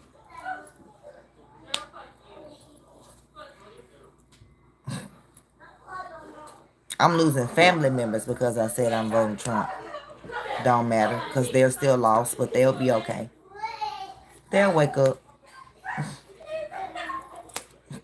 You know, but I have children to worry about for when I won't be here. And I'm not falling for it. So call me a coon. Call me whatever you want to call me. I don't care. I don't care.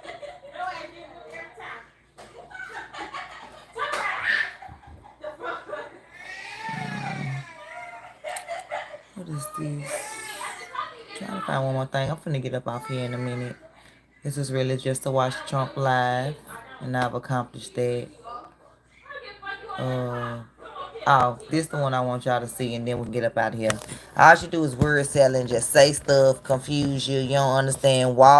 Tim Walz is a liar about going to war. She stole the nomination. Right? She stole the nomination, and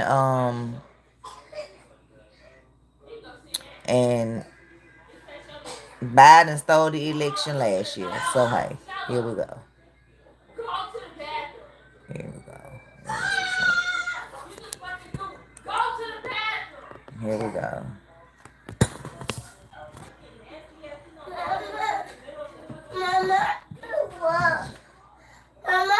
My name is Shantae Jason. Wait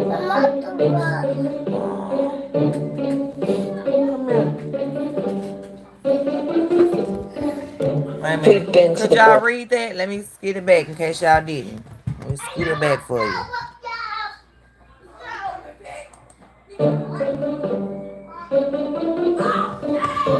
We've been to the border. You haven't been to the border. And I haven't been to Europe. And I don't understand the point that you're making. Talking about the I significance know Trump not my savior. Jehovah God is my savior. The significance of the passage of time. So when you think about it, there is great significance to the passage of time. Ukraine is a country in Europe. It exists next to another country called Russia. Russia is a bigger country. Russia is a powerful country. Russia decided to invade a smaller country called Ukraine. So basically that's wrong. So you're now no longer are you necessarily keeping those private files in some file cabinet that's locked in the basement of the house. It's on your laptop, and it's then therefore up here in this cloud that exists above us. What is you talking about? The Caribbean nations, island nations, in the Western Hemisphere.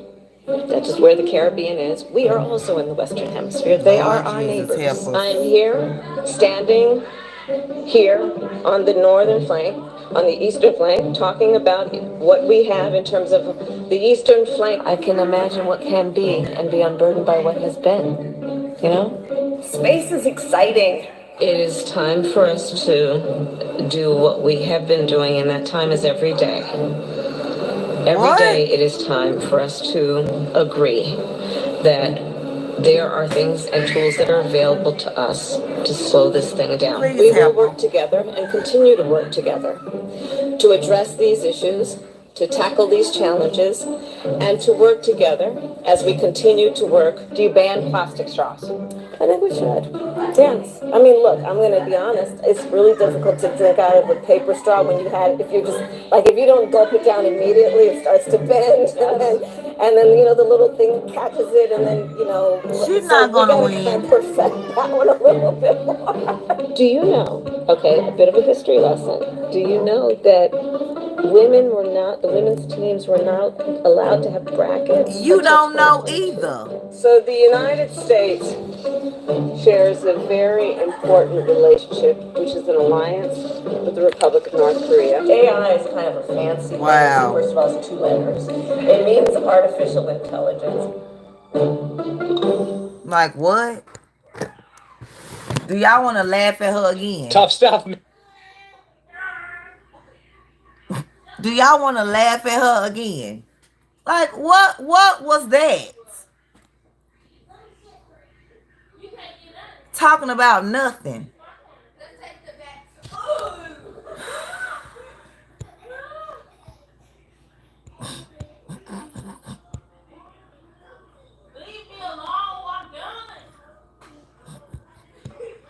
People, wake up. Wake up, please. Wake up. Please wake up.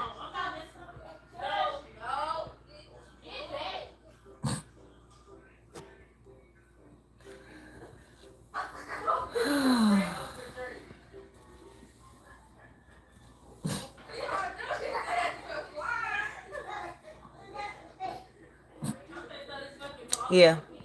Yeah, I bet. But she in the office and haven't done anything. So name something she's done. Yep, Jesus is above all politics, right? And that's why I don't want her in the office, because she gonna send us to war. So she gonna send your children to war for nothing. Is that what you want? You want your children going to war? On her word salad, nothing. She.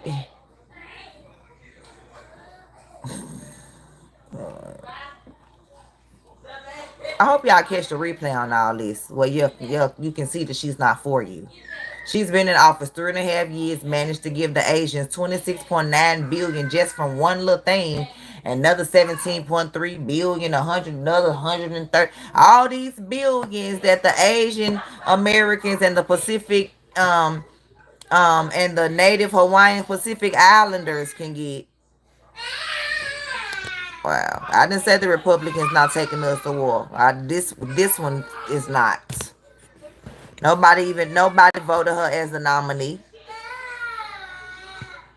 Nobody voted her as a nominee. Now all of a sudden, did y'all hear the story now? A Hindu lady done came up missing. What they trying to push? Let me see if I can find that story. And prayers to her family. But yeah, a Hindu lady has come up missing. All of a sudden. Wouldn't you know?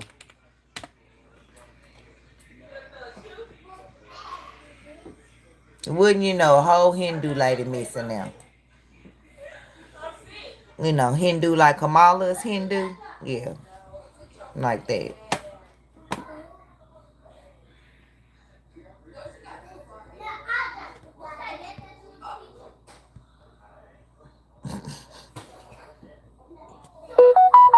You come do it. You come do it.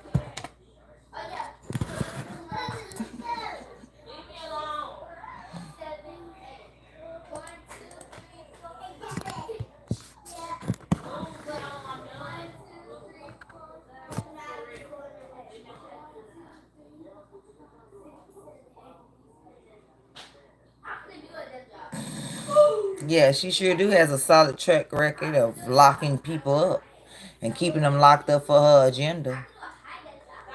Yeah, and getting jobs that she don't qualify for because she's sleeping her way to the top. Because she's sleeping with married men that's 30 years older than her. Like, what are you talking about?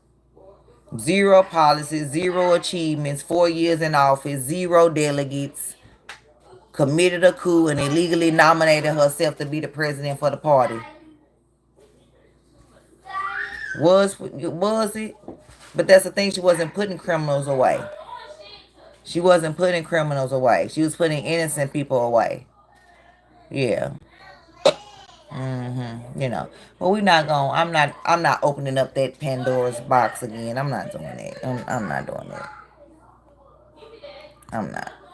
Cause it's not about that. This is about what she's already said. She's not doing nothing for us. She showed us she's not doing nothing for us. Cause she doing for others. She doing for her people. She told us she didn't close the borders because she want them to come in. She want them to come in. And like I said, I love all people. I know that God wants us all to live in peace and love and harmony. But we can't do it with devils. We can't. So, all right. Well, I know 18,000 people done crossed the border. So, you can say what you want. Most people come out playing. Oh, I know. I know they bring them right on over here. You thought I didn't know that? Yeah, I know. I know they do. Okay. They bring them right on over here themselves. Sure do. Yep, human trafficking. Yep, I know. Yep, organ trafficking. Yep. Yep. Mm-hmm. Yep, yep. Mm-hmm. What? Everyone vote who you want to vote. Vote who you want to vote for. Just do your research is what I want you to do. Just do your research. She was terrible in her city. She was terrible in her city. She was terrible in her state. So you gonna put her over all the states? Okay.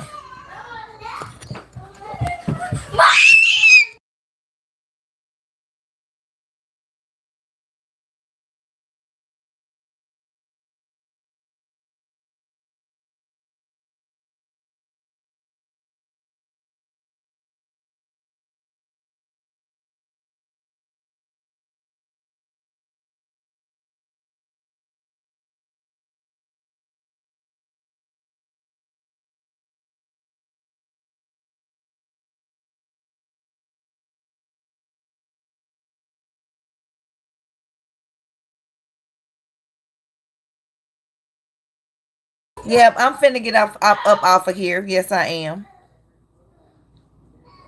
Cause my man will be home in a minute, you know. And they'll be in the bed. And because we have school in the morning, you know. I'm a mom of 6, you know. But I'm also a night owl, you know. You have to be these days or you know. Because the economy show not trying to help you. So, yeah. Booty. What are you doing? So. Okay. 330. Will you stop? 330. Girl, will you hush? Where did you get those from? Girl, it was 1,200 people in here. You missed them. Where did they go? Off of here, because I'm finna get off of here and you finna get in the bed. Yeah. I have bubbles. So you guys, I'm about to get off of here. I'll be back. Can you get a shout out? Your name is Lucille. Hey, Lucille. I'll be back at 8 o'clock in the morning like I always am, taking the kids to school, and let's talk about it. That's what we do. We talk about all types of conversations here. This is like a family-oriented channel, so I would love for you guys to, come and give me your thoughts, leave comments after the live. Thank you for being here. I see it's 419 people in here right now, but I am honestly tired. So, yes, in the morning, 8 o'clock, I'm here every day. Go check out some of my older videos. I have some videos that are actually, like, trending right now. People are, these are my last couple videos, as you can see. It was one that I wanted to show y'all that I never even showed you. And then we can go. I just thought it was funny. They'll say I'm pushing Trump. They'll call me a coon. All that. I don't care. I'll be whatever names you want to call me. Whatever names you want to call me, I'll be that if it means saving my children. First of all, this video right here, this is the chair of Council of Economics of Biden. And they ask him as far as like why we're in debt, why do we borrow money? Listen to his ignorance. Listen to this. Like these people don't even know their jobs. Can't go bankrupt because we can print our own money. It obviously begs the question, why exactly are we borrowing in a currency that we print ourselves? I'm waiting for someone to stand up and say, why do we borrow our own currency in the first place? Like you said, they print the dollar, so why does the government even borrow? Well,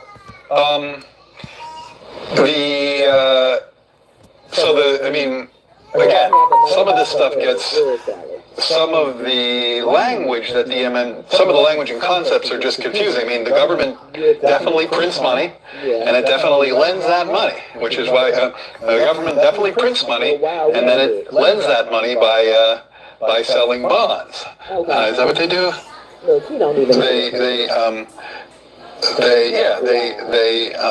They sell bonds. Yeah, they sell bonds, right? Since they sell bonds and people buy. And then let's hear a little bit more so y'all can just like, oh, you just took a clip of. No, he honestly does not know his job.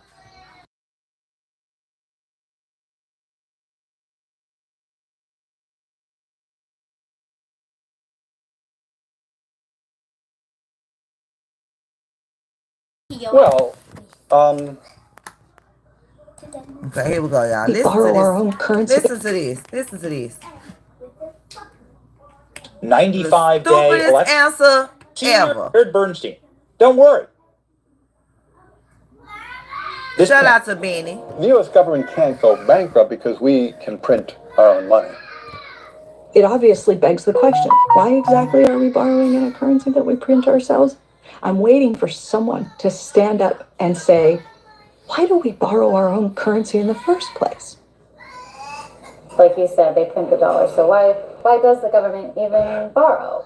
Well,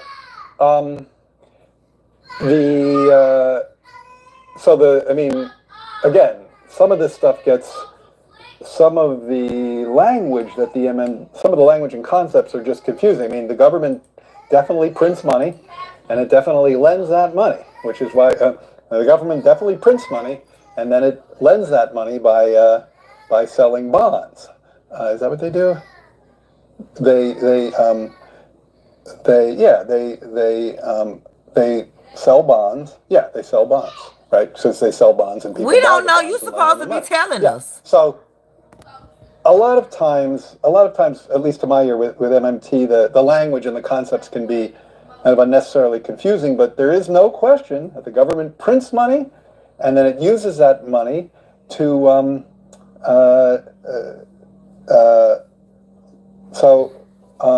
What? Yeah, I guess I'm just I can't really talk. I don't know. I don't know what they're talking about. Like, because it's like the government clearly prints money. It does it all the time, and it clearly borrows.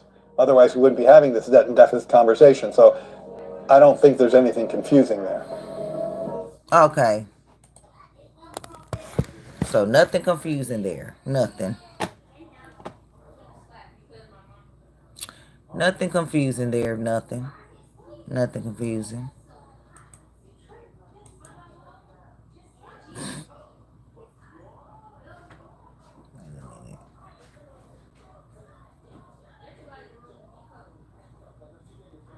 Nothing confusing. Nah, nothing.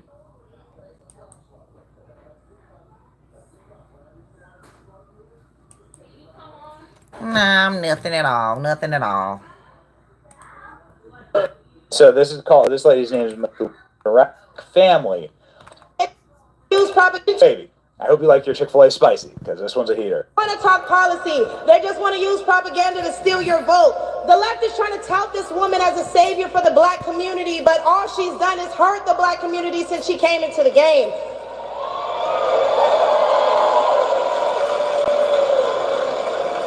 See, the first step in destroying the black community is to dismantle the black family. So aside from her record as a prosecutor, why don't we ask Mrs. Willie Brown if Kamala Harris cares about black families?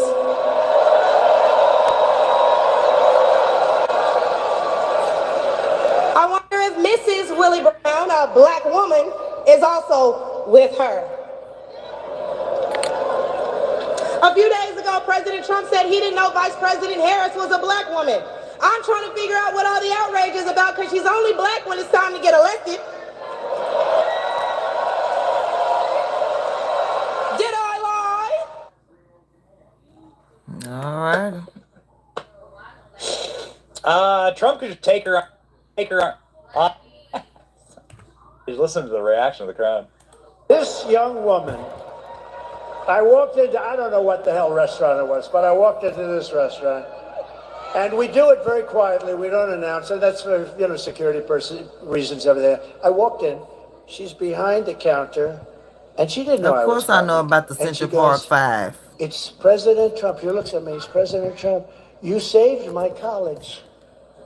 And I said, how the hell do you know that? She said, this one is so smart, so sharp.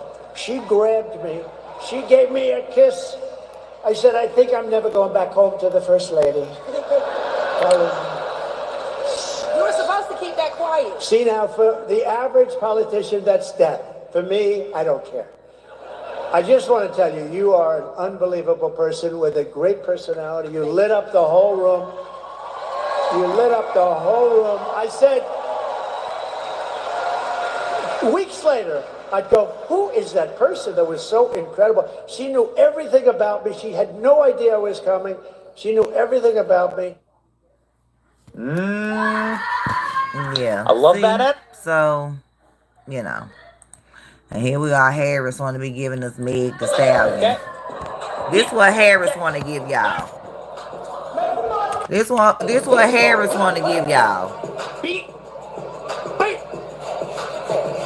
This is music. This is music. Okay?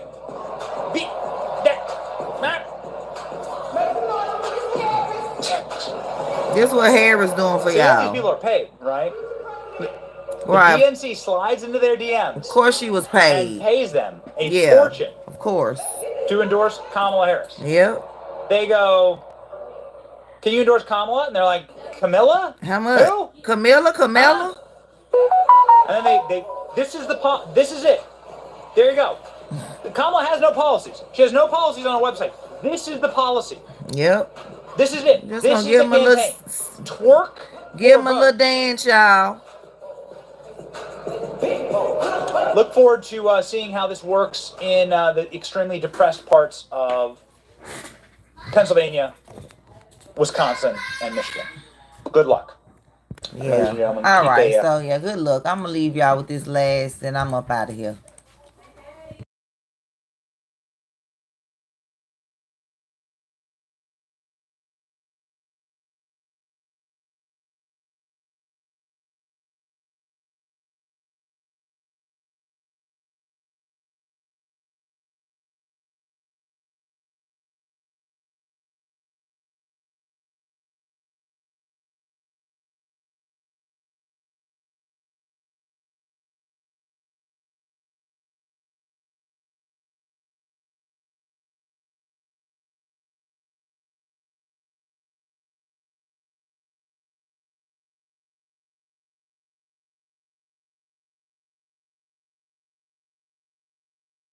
Hold up, y'all. I'm back. I'm finna get up off here. This is the last video. Do you believe that Vice President Kamala Harris is only on the ticket because she is a black woman? Well, I can say no. I think it's maybe a little bit different. So I've known her a long time indirectly, not directly very much, and she was always of Indian heritage, and she was only promoting Indian heritage. I didn't know she was black until a number of years ago when she happened to turn black, and now she wants to be known as black.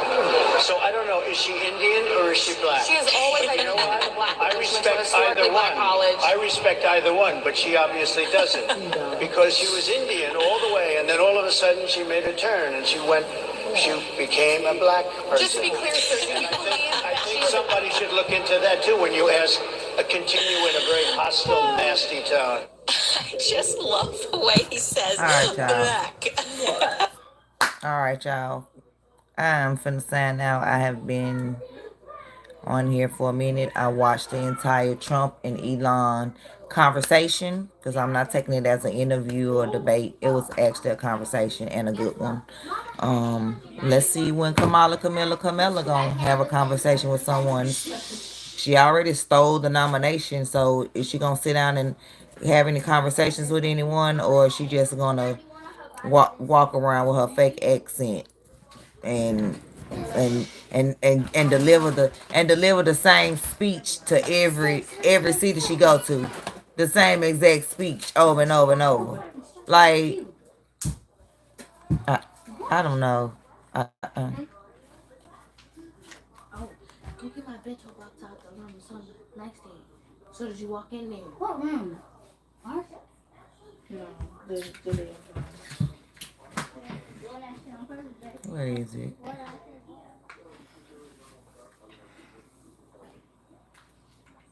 Look, y'all got me wanting to show y'all that. That's crazy. I was like, cause you remember that when I showed you when she had the exact same. This could just be your lunchbox. Yeah.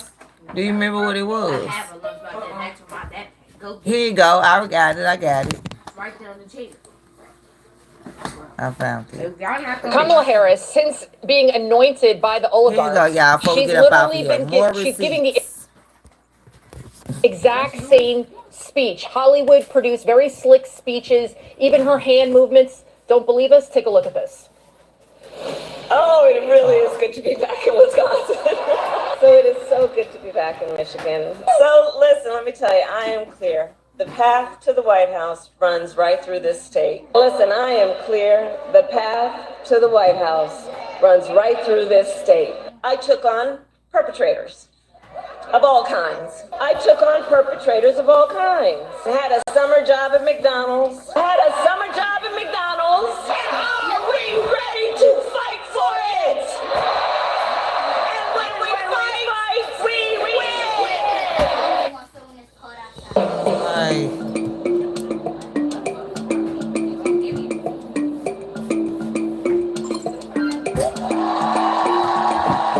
Oh, y'all, fake crowd.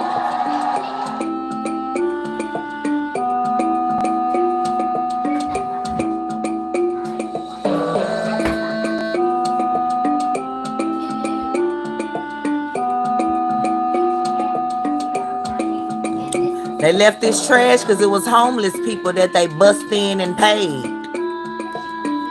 Of course they didn't clean up. They're homeless. Where they gonna clean up? Like, Janelle, come here. Hurry up. Come here, Khalil, look.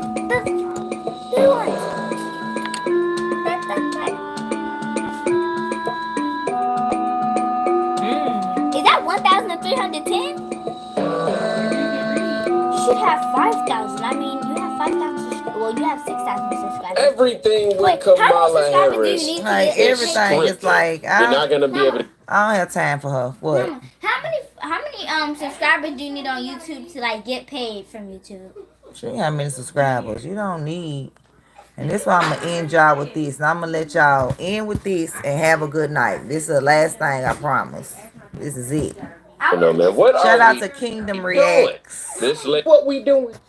We just gonna sit somewhere on the dock of the bay and watch the tides roll away? Like we in some enchanted days. This is about Kamala and her running mate. Kamala and her running mate have been you're not telling me to be a mom. You don't know nothing about me. in America throughout both their careers. Kamala failed us miserably with her VP assignment on the border crisis. She has allowed so many, do y'all hear me? So many undocumented people to come through our borders that they now could probably count as another state inside of America. Did you hear me? Is this what we're doing now? And here is Tim Walz, who have allowed Minnesota to actually be burned down by riots. I said burn down cities and businesses. Is this what we're doing now? Listen, these are two of the most absolute worst. One worse and one worse. And they are touting on how they aren't going to allow us to go backward in unrest and riots. They were the ones who backed the riots, y'all, in the streets. They're the ones who did this. We just gonna sit here and believe that everything they're saying about themselves now is what has been. So we are going to allow Kamala and Tim to eradicate and erase, in Kamala's words, we gonna let them unburden us by what has been the burden, or by what has been done by the both of them. Is this what we doing now? We just gonna let them reinvent their portfolios as if American citizens haven't been treated like rats in their radical experiment? This is what we doing now in America? We just gonna allow them to spoon feed us their horse manure? Y'all, is this what we doing now? Is this what we're doing? We've been living through hell. Hyperinflation in the economy. Paying $1,500 to $2,000 for $900 and $800 living spaces. Is this what we're doing now? Paying $22 for a single pack of chicken.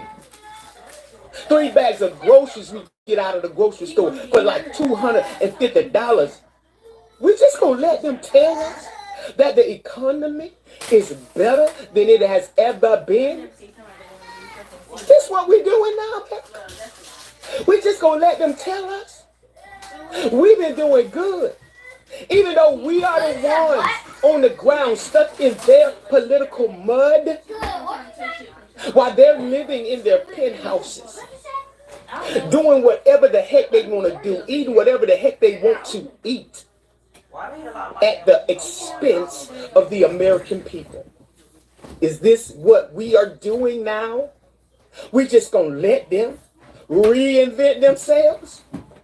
Kamala, who was supposed to be the border czar, but then allowed more illegal people to come in here than we can count. And then her friend, her running mate, her partner, who matches her energy and her record on policies of the open border, healthcare, free for all, free school lunches. America been giving our kids free and reduced lunches for long as I can remember, to the kids who could not afford it. He bragging about how he done ran on healthcare for all. Yeah, for all of them that's illegally coming in here. It ain't being done for the American people. It's not for us. Is this what we doing now? Y'all, is this what we letting them do? Bamboozle us with their oratory? No, and we are the ones knowing that we've been catching HELL, but we sitting up here letting the two of the most radical people holding office in the United States right now rally their way to the White House, while many Americans are fighting just to keep from losing their houses. Are you kidding me? America, is this what we doing now? Somebody, anybody, I don't care who it is. Is this what we doing now? These illegal people getting free rent, free food, free medical attention. So we just gonna believe Kamala and Tim, how they're reinventing their record? And we're the ones who've been the pawn in this game? The devil is a liar, not me. Not only was this woman spot on, but I mean, she literally captured the heart and the emotions of how all of us Americans, at least on the side of common sense these days are feeling. It's like, are we seriously going to sit here and just allow them to erase their past? We're going to sit here and allow them to kind of rewrite their accomplishments and play in our face like this? Or this is really what we doing? It's odd that we would allow this in this scenario, but in our personal lives, we wouldn't allow it to no degree. Why?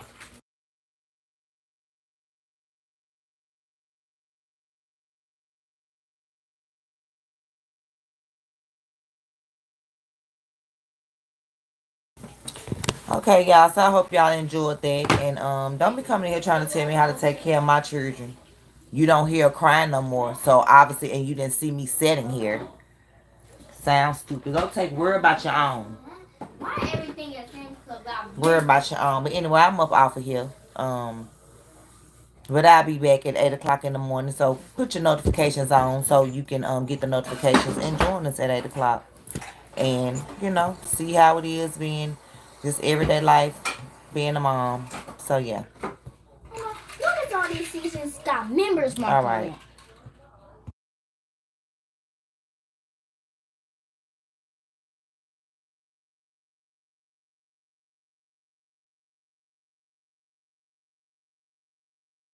on it. All right, y'all. Y'all enjoy y'all night. Good night, Jason. You have a good night. And good night, everyone that joined in. Catch the replay if you came in late. And thanks for watching. Good night. And remember, God loves you.